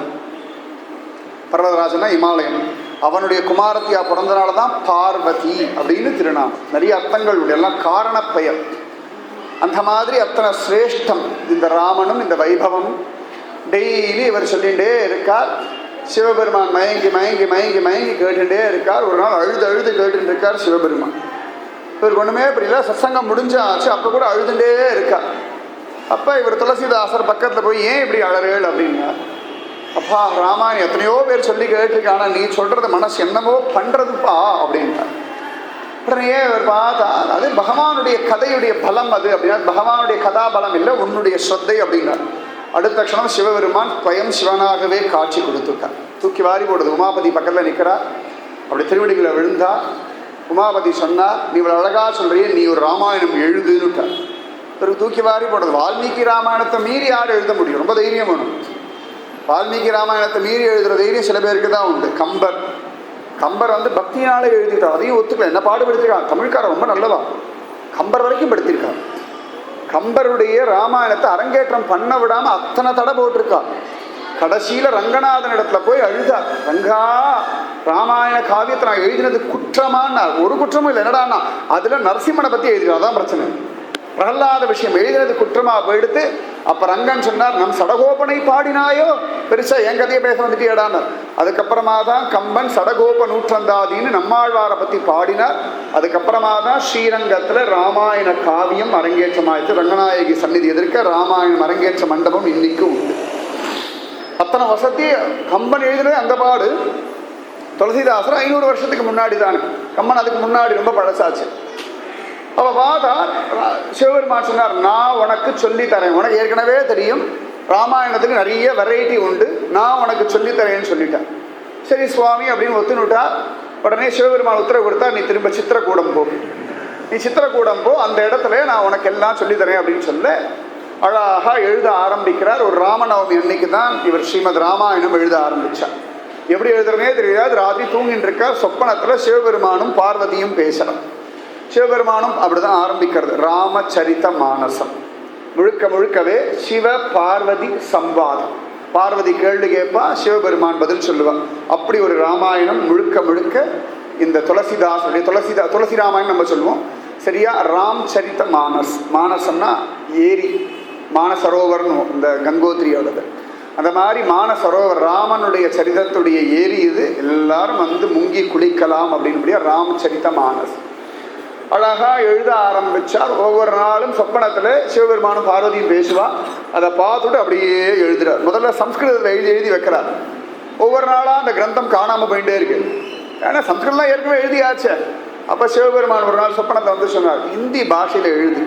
பிராகிருத ஜனங்கள், சாதாரண பாமர ஜனங்கள் கூட அனுபவிக்கணும். சம்ஸ்கிருதம் ரொம்ப கடினம், எல்லாருக்கெல்லாம் வராது அப்படின்ன உடனே அதுக்கப்புறமா தான் இந்தியில் எழுத ஆரம்பித்தார் துளசிதாசன். இன்றைக்கும் டெல்லி பக்கம்லாம் போனோம்னா சைக்கிள் ரிக்ஷா ஓட்டுறவாளுக்கு கூட ராமச்சரித மானசுடைய ஒரு ஸ்லோகமாவது தெரியும். டெய்லி அழகாக பாராயணம் பண்ணுவா. ஹனுமான் சாலீசா ரொம்ப ஃபேமஸ். ஸ்ரீ குரு சரண சரோஜ ரொம்ப அழகாக நேரம் இல்லை. அது முழுக்கவே ஆஞ்சநேய வைபவம். அங்கே இருக்கிற அத்தனை பேருக்குமே ஏதாவது ஒரு காரியம் நடக்கணும், ஹனுமான் சாலிசா ஜபிச்சுடுவாள். சாதாரணமாக நிறைய நிஜமாக நம்ம தான் நிறைய விஷயங்கள் கற்றுக்கிறது இல்லை. வடக்கத்திக்காரா ரொம்ப சாதாரணமாக இந்த பகவத் விஷயத்துடைய ஸ்லோகங்களை சொல்லுவாள். மகாராஷ்டிரா போயாச்சுன்னா அவள் அபங்கம் சர்வ சாதாரணமாக பாடுவாள். நிஜமாக நம்ம தமிழ்காரன் நிறைய பேர் சொல்லிட்டு இருக்கோமே, எத்தனை பேருக்கு நாயன்மாருடைய பதிகங்கள், ஆழ்வாருடைய பிரபந்தங்கள் கொஞ்சமாக தெரியும். தெரிஞ்சால் சந்தோஷம். ஏதோ திருப்பாவை திரும்பவாய் ஓடின்னு இருக்கு தப்பி பொழைச்சி. இந்த மார்கழி மாதம் ஒரு புண்ணியம் தேடிட்டு எல்லாம் தெரியறதோ இல்லையோ, ஒரு திருப்பாவை திருவம்பாவை அட்லீஸ்ட் ஒரு போட்டிக்காகவாது படிச்சு விடுறான்.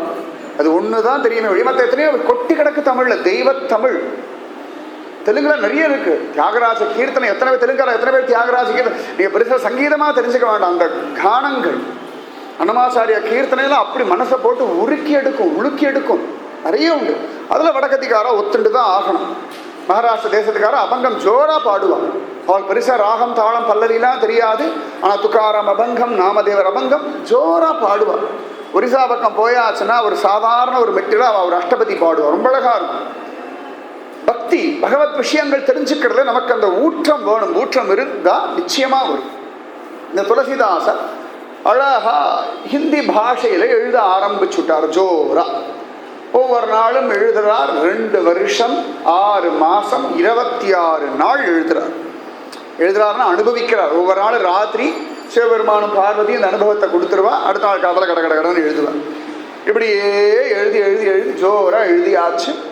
நிறைய பேர் பாராயணம் பண்ண ஆரம்பிச்சாச்சு. கரெக்டாக ராமசீதா கல்யாணம் ஆன சமயத்தில் அவர் முடித்தார். அந்த மாதிரி அழகாக அந்த காலகட்டத்தை அவர் முடித்தார். ஃபஸ்ட் கிளாஸாக ஜோராக எல்லாரும் பாராயணம் பண்ண ஆரம்பிச்சுட்டார். இப்போ நிறைய பேர் கொண்டாடுற அவரை ஆனந்தத்தை தலைக்கிறார். திரும்பியும் வாரணாசி போகிறார். பகவத் சங்கல்பம் வாரணாசி போகிறார். இதுக்கு நடுவுலேயே ஜோரா அவர் கல்யாணம் ஆகிறது ரொம்ப விசேஷமாக. அந்த ராமாயணம் எழுதுறதுக்கு முன்னாடியே அவருக்கு ரத்னாவளின்ற ஒருத்தியோட கல்யாணம் ஆகிறது. வேத விஷயம் எல்லாம் தெரிஞ்சவொடனே ரத்னாவளியை கல்யாணம் பண்ணிட்டு சௌக்கியமாக இருந்துருக்கா. அந்த ரத்னாவளி மேலே அவ்வளவு ஆசை. ஒரு சந்தர்ப்பத்தில் அவர் வெளியூர் போகும்பொழுது இந்த ரத்னாவளியை அவள் அம்மா அப்பா கூட்டான்னு சொல்லி ஒருத்தர் வந்து கூட்டிட்டு போயிட்டான். இவர் வீட்டுக்கு வந்து பார்த்தா ரத்னாவளி இல்லை, யாரோ ஒருத்தனோட அவள் போயிட்டான். அப்படின்னு உடனே ஐயோ யாரோ ஒருத்தர் என் மனைவியை கடத்திட்டு போயிட்டான்னு சொல்லி பின்னாடியே தொடர்த்திட்டு ஓடினார். ஓடி போய் கடைசியில் பார்த்தா அந்த ரத்னாவளி தன்னோட தோப்பனார் வீட்டுக்கு தான் போயிருக்கா, தாயார் வீட்டுக்கு தான் போயிருக்கா. பெரிய கொற்ற மழை. இந்த கொற்ற மழையில் இவருக்கு நதியெல்லாம் கடந்து போகணும். போக வழி தெரியாமல் கடைசியில் ஒரு கட்டையை பிடிச்சிட்டு நதியை கடந்து அந்த பக்கம் போய் ரத்னாவளி வீட்டுக்குள்ளே கதவை தட்டினா யார் காதலையும் விழலை. மரத்து மேலே ஏறி அங்கேருந்து ஒரு கயிறை பிடிச்சி கீழே குதிச்சு மாமனார் மாமியார்லாம் பயந்து விளக்கெல்லாம் ஏற்றி திருடன் சோர்னு கத்தினா கடைசியில் இவர் நிற்கிறார். ரத்னாவளிக்கு வெக்கமாக விடுது, எதுக்கு இப்படி வந்தேள் அப்படின்னா. இல்லை உன்னை யாரோ கூட்டிட்டு போயிட்டான்னு சொன்னால் நீ இங்கே தான் வந்திருக்கியான்னு பார்க்கறதுக்கு வந்தேன் அப்படின்னா.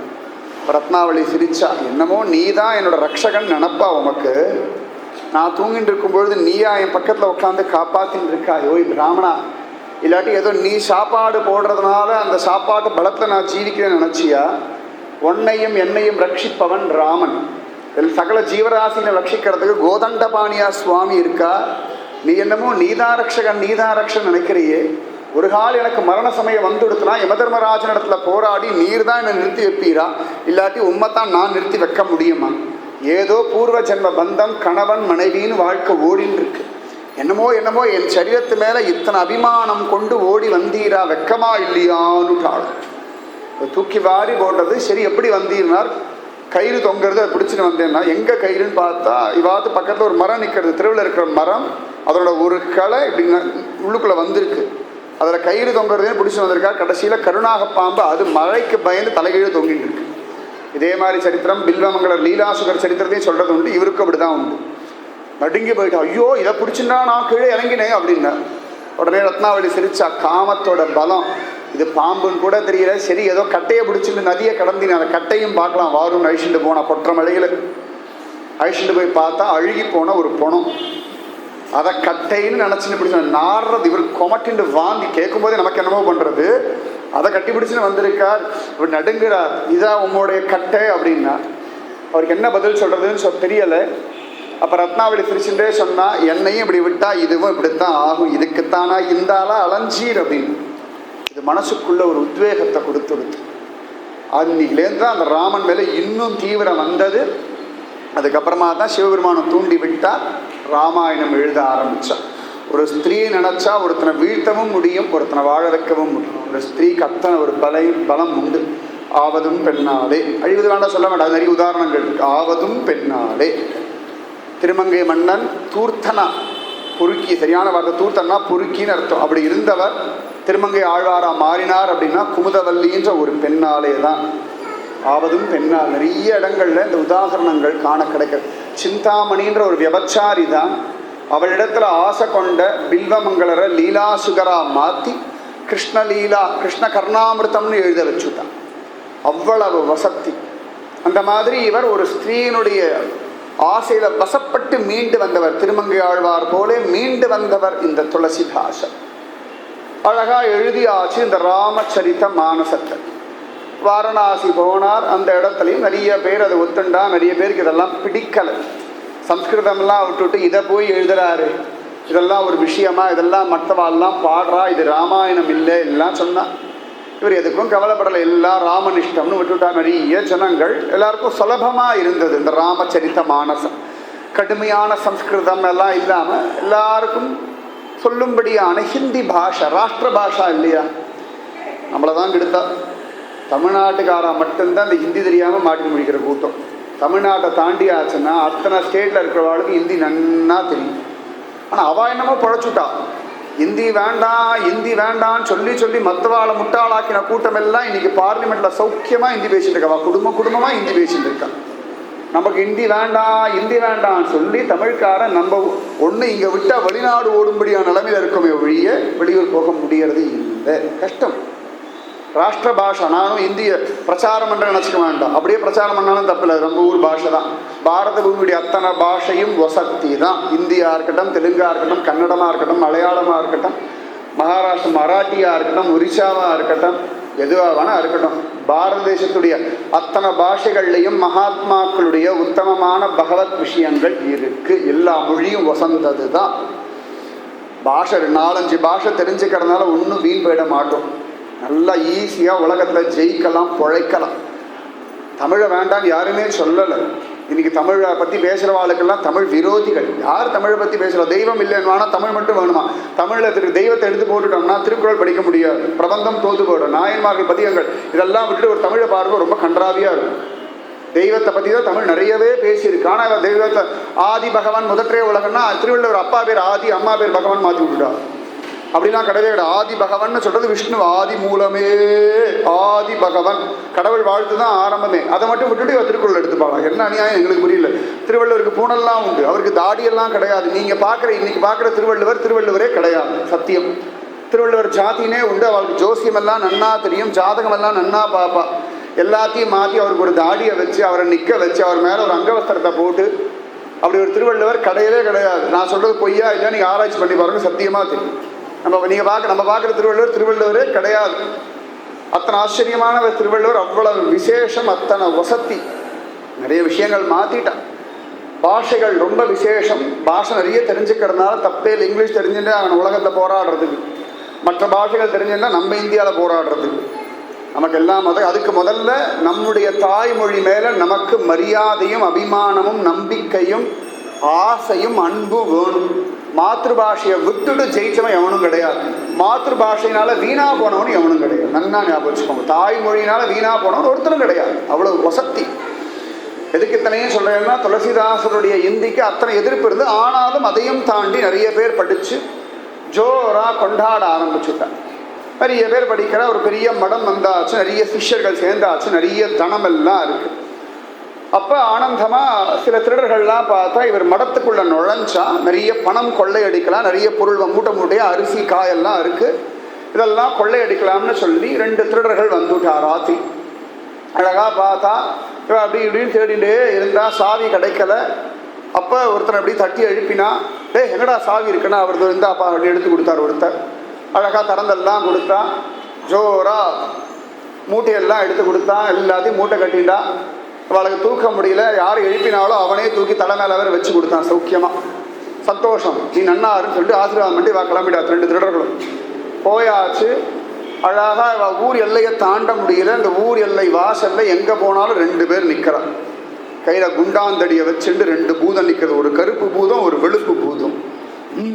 அப்படின்னு ஐயனார் மாதிரி தான் கையில் அப்படி வச்சுட்டு, சுடலமாரசாமி கணக்காக நிற்கிறது. கையில் ஒரு பெரிய வாழை வச்சுட்டு, ஒரு பெரிய குண்டாந்தடியை வச்சு முளைச்சுன்னா கண்ணு வெளில தள்ளிட்டு பயந்து நடுங்கிறா. ஊர் எந்த பக்கம் போனாலும் குண்டாந்தடியை வச்சுட்டு ஜம்முன்னு நிற்கிறது. கடைசியில் பொழுது விடுகிற சமயமாக எடுத்து ஓடி வந்தா. அப்போ தான் துளசிதாசர் எழுந்தா ராம் ராம் அப்படின்னு சொல்லி ஒரு எழுந்துக்கோ வந்து காலில் விழுந்தான். கையை கூப்பிண்டா துளசிதாசரை பார்த்து, சுவாமி எங்களை மன்னிச்சிடுங்கோ, உங்கள் இதுலேருந்து ஆசிரமத்திலேருந்து பணத்தை எல்லாம் திருடிட்டு போகலாம், மூட்டையெல்லாம் திருடிட்டு போகலாம். திருடினும் அவங்க ஆசிரமத்தே ஒரு திருட இருக்கான். அழகாக எல்லாத்தையும் ஹெல்ப் பண்ணி வேற கொடுத்தான். ஆனால் வெளியில் போனால் 2 சேவகர்கள் நிற்கிறா. எங்களை துரத்துறா. சமயத்தில் குதிரையில் வரா, சமயத்தில் ராஜகுமாரமாக இருக்கா, சமயத்தில் பூதமாக இருக்கா, சமயத்தில் கண்ணை உருட்டி மிரட்டுறா. எல்லாம் சொன்ன உடனே துளசிதாசர், யார் இந்த சேவகர்கள் காட்டுங்கோ அப்படின்னா. இப்போ வாசலில் தான் நிற்கிறான்னா. வாசலில் போய் பார்த்தா 2 பேர் நிற்கிறா. 2 பேர் நிற்கிறா. உடனே துளசி ஜெய் ஸ்ரீ ராமச்சந்திரமூர்த்திக்குன்னு விழுந்தா. உடனே 2 பேருக்கு ஒன்றும் புரியல. துளசிதாசர் உடனே இவார் காலில் விழுந்தா. 2 பேர் காலிலையும் விழுந்தா. திருடர்கள் பயந்தா, ஏன் சுவாமி எங்கள் காலில் விழலாம், நீ பூர்வ ஜென்மத்தில் புண்ணியம் பண்ணியிருக்கா, என்ன சொல்கிறேன்னா, இவ்வளோ நாள் நீங்கள் பார்த்துல அந்த பூதம், அந்த ராஜகுமாரன், அந்த பிசாசு, அந்த காவல்காரன் எல்லாம் ராமனும் லக்ஷ்மணனும் தான். என்னுடைய இதுக்கு யாருமே காவல்காரன் கிடையாது, எல்லாம் அவனுடைய சொத்து. நீங்கள் சொன்னேல உங்கள் ஆசிரமத்தில் ஒரு திருடன் இருக்கான், எல்லாத்தையும் எடுத்து கொடுத்தவனே நான் தான். உனக்கு மூட்டை கட்டி கொடுத்து உன் தலையில் தூக்கி ஹெல்ப் பண்ணவனே நான் தான். ஆனால் இது ராமனுடைய சொத்து, அதனாலே ராமன் காவல் காத்தான் அப்படின்னு சொல்ல அந்த திருடர்கள் இவர் காலில் விழுந்து கதறினா, சுவாமி பெருசா பக்தி எல்லாம் கிடையாது, தெய்வம் எல்லாம் பொய்ன்னு நினச்சோம், ஆனால் உங்களுடைய கிருபா கடாட்சம், அந்த மகாத்மாக்களுடைய திவ்ய திருஷ்டி, ஒரு திருடனுக்கு கூட நல்ல கதி கிடைச்சிடும். ஒரு திருடனுக்கு ராமனையும் லக்ஷ்மணனையும் பார்க்குற ஒரு பாக்கியம் கிடைக்கிறது தான் விளையாட்டு. உடனே அவர்கள் ஒரு காலில் விழுந்தா அவர் சொன்னார், இங்கேயே இருங்கோ, இங்கே அழகாக சேவகம் பாருங்கோ, நித்தியம் ராமனையும் லக்ஷ்மணனையும் அனுபவிக்கலான்னு சொல்ல டெய்லி அவர்களுக்கு ராம லக்ஷ்மண தரிசனம் கிடைச்சது. அதே ஆசிரமத்தில் நிறைய பேர் இருக்கா, அவளுக்கெல்லாம் பெருசாக கிடைக்கலையாம். ஏன்னா அவளுக்கு அவ்வளோ தூரம் ஒரு பிரீத்தி இல்லை, ஸ்ரத்தை இல்லை. திருடனாக இருந்தாலும் யாராக இருந்தாலும் மனசுக்குள்ள பக்தி இருந்தால் தெய்வ தரிசனம் நிச்சயம் உண்டு. நம்ம எல்லாருமே திருடர்கள் தான், எல்லாருக்குமே திருடணும்னு ஆசை இருக்குது. ஏதோ உலக மரியாதைக்கு பயந்து, தண்டனைக்கு பயந்து திருடாமல் யாரோ ஒருத்தனை வரைக்கும் திருடனதெல்லாம் கை தூக்க பார்க்கலாம், சத்தியமாக இல்லை. அட்லீஸ்ட் ஒரு பென்சில் ரப்பராக திருடி இருக்க மாட்டீங்களா? ஸ்கூலில் பக்கத்து பையன் டப்பாவில் ஒரு பிஸ்கெட்டை திருடி இருக்க மாட்டோமா? அதெல்லாம் விட்டுடுவோம். சுவாமிக்கு பூ பறிக்கிறேன்னு பக்கத்து வீட்டுக்கு செடியை வளைச்சுதான் இருக்கு, அது திருட்டுத்தனம் இல்லாமல் என்ன? உங்களுக்காக செடி நட்டு வச்சிருக்கா, மரத்தை தண்ணி விடுறது அவா, வளர்க்கறது அவா, ஈர்க்கிறது அவா வீட்டுக்குள்ள. நீங்கள் பாட்டு இதை வர தடியாக எடுத்துட்டு போய் அதை ஒரு வளைச்சு அதை ஒரு இழுத்து, இது திருட்டு இல்லாமல் உத்தமம்னு யார் உங்களுக்கு சொன்னா? அது அடுத்தவா வீட்டு சொத்து, அதை அந்த பூ எடுத்து நான் சுவாமிக்கு தானே பண்ண, திருட்டு பூ போடணும்னு யார் உங்களுக்கு சொன்னா? முடிஞ்சா வாங்கி போடுங்க, இல்லாட்டி வீட்டில் ஒரு செடியை வளர்க்கணும், இல்லாட்டி அவகிட்ட கேட்டு பெருச்சு போடணும். இந்த மாதிரி அவங்க வீட்டில் டெய்லி புஷ்பம் பறிச்சுக்கிட்டோமா, பூஜை பண்ணுறது நிறைய இருக்குது, நான் கொஞ்சம் பறிச்சுக்கிட்டோமான்னு கேட்கணும். அவள் வீட்டில் யாரும் வீணாக போகிறது, அது வீணாக போனால் உங்களுக்கு என்ன, நீங்களே வீணாக போயிட்டு இருக்கோம். 1000 கோடி ஜென்மா வீணா போயாச்சு, நீ எத்தனை கோடி ஜென்மா வீணா போகிறதுன்னு தெரியல. இந்த ஜென்மா வீணாயிடக்கூடாதுன்னு தான் இவ்வளவு சொல்லிட்டு இருக்கும். அதனால எல்லாருக்குமே திருட்டுத்தனம் உண்டு. இனிமேலாவது திருடாமல் இருக்கும், அட்லீஸ்ட் அடுத்த வாரத்து பூவையாவது திருடாமல் இருக்கும். அப்படி மாங்காய் வார்த்தை வீணாக போகிறது எடுத்துப்போம். அவள் ஒன்றும் சொல்ல மாட்டா, அவள் ஒன்றும் சொல்ல மாட்டான்னா நம்ம எடுத்துக்கலான்னு அர்த்தமே கிடையாது. வெளிநாடுகள்லாம் போனோம்னா திருவிழெல்லாம் மரங்கள் உண்டு. சிங்கப்பூர்லாம் மாங்காய் காய்ச்சி தொங்கும், ஒருத்தரும் தொடவே மாட்டா, லா அண்ட் ஆர்டருக்காக பயந்து. நம்ம ஊர் அந்த மாதிரிலாம் பழக்கமே கிடையாது, எல்லாம் பின்னாடி வந்த பழக்கங்கள். நமக்கு என்ன உண்டோ அது நம்ம நினச்சிருக்கோம். ஒரு மாங்காய்க்கு என்ன ஆகுனா, அந்த ஒரு மாங்காய்க்கு என்ன தெரியுமா ஆகும், ஏதான ஒரு ஜென்மா மாமரமா நீங்கள் நிப்பள், அப்போ அதை அடிக்கிறது 10 பேர் கல் எடுத்து அடிப்பான், அப்போ மேலெல்லாம் படும், வலிக்கும். தேவையா ஒத்த மாங்காய்க்கு இவ்வளோ பிரச்சனையா? அது 5 ரூபா 10 ரூபா கொடுத்து கடையில் வாங்கிடுது. இது போய் பக்கத்தாத்துலேருந்து ஒரு மாங்காவை பிரித்து அதுக்காக வெயில்லையும் மழையிலையும் காஞ்சி ஏன் வம்பு? அது சாக்கடை தண்ணியை வேற குடிச்சுண்டு தேவையா? அவசியமே கிடையாது. நமக்கு என்ன உண்டோ என்ன கிடைக்கிறதோ அதை மட்டும் வச்சுட்டு வாழ பழகிக்கும், அதுதான் உத்தமம். இந்த துளசிதாசருடைய கிருபையினாலே இவர்களுக்கு ராம தரிசனம் கிடைச்சது. இருந்தாலும் துளசிதாசருக்கு இன்னும் திருப்தி ஆகலை, அவருக்கு இன்னும் பூரணமாக ராம தரிசனம் கிடைக்கல. இந்த திருடர்களுக்கு கிடைச்ச மாதிரி கூட அவருக்கு கிடைக்கல. ஒரு இப்படி நாம ஜபிச்சுட்டே இருக்கா. டெய்லி இவர் வாரணாசியில் இந்த கங்கையில் போய் குளிச்சுட்டு இப்படி வருவார். அப்படியே குளிச்சுட்டு வரும் பொழுது அழகாக ஜலம் எடுத்துகிட்டு வருவார், ராமநாமத்தை ஜபிச்சுட்டே வருவார். அவரோட அனுஷ்டானம் எல்லாம் முடிஞ்சோன்னா இந்த வர வழியில் ஒரு ஆலமரம் இருக்கும், அது வேரில் விட்டுட்டு வருவார். இப்படியே ரொம்ப நாளாக பண்ணிட்டு இருந்தார். ஒரு நாள் அழகாக ஒரு தேவன் இவர் முன்னாடி வந்து நின்றுட்டான். பார்த்து இவர் கை கூப்பினா, உங்களுடைய கிருப்பையினாலே நான் நல்ல கதி அடைஞ்சேன்னு. இவருக்கு ஒன்றுமே புரியல. என்ன ஆச்சு, நீ யாருன்னார்.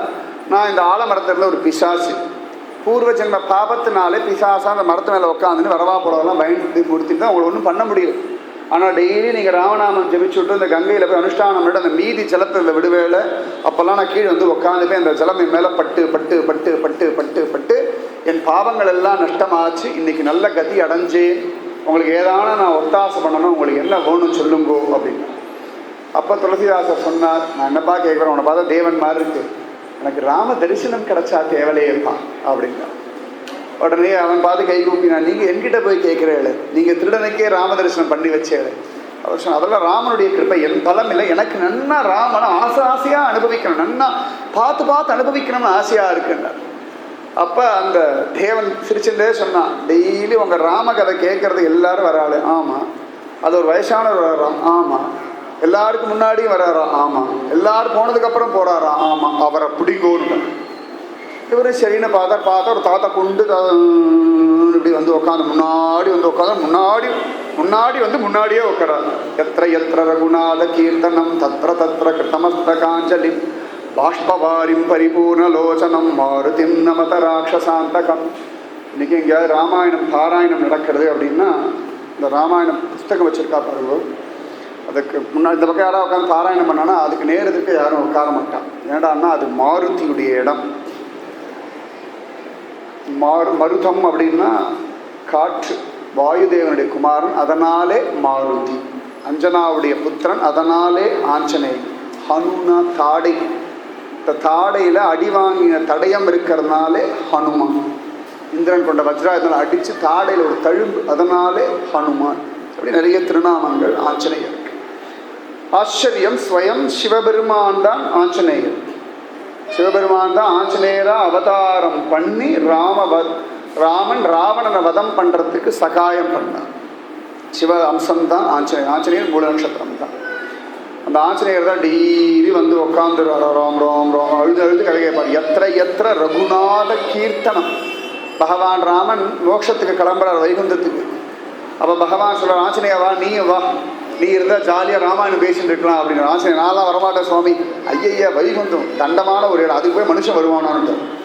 ராமன் பார்த்தா, ஏன்பா அயோத்தியே காலி பண்ணி எல்லாத்தையும் அழிச்சிட்டு போகிறேன், எல்லாரும் வராள, நீ வரப்படாதா அப்படின்னாரு. ஐயோ வைகுந்தம் போனால் என்ன இருக்கும் அப்படின்னு. ராமன் சொன்னார், பசிக்காது, தாகம் எடுக்காது, கலப்பு இருக்காது, கொசு கடிக்காது, தூக்கம் வராது, டென்ஷன் இருக்காது, நிம்மதியாக இருக்கலாம், பகல் கிடையாது, ராத்திரி கிடையாது.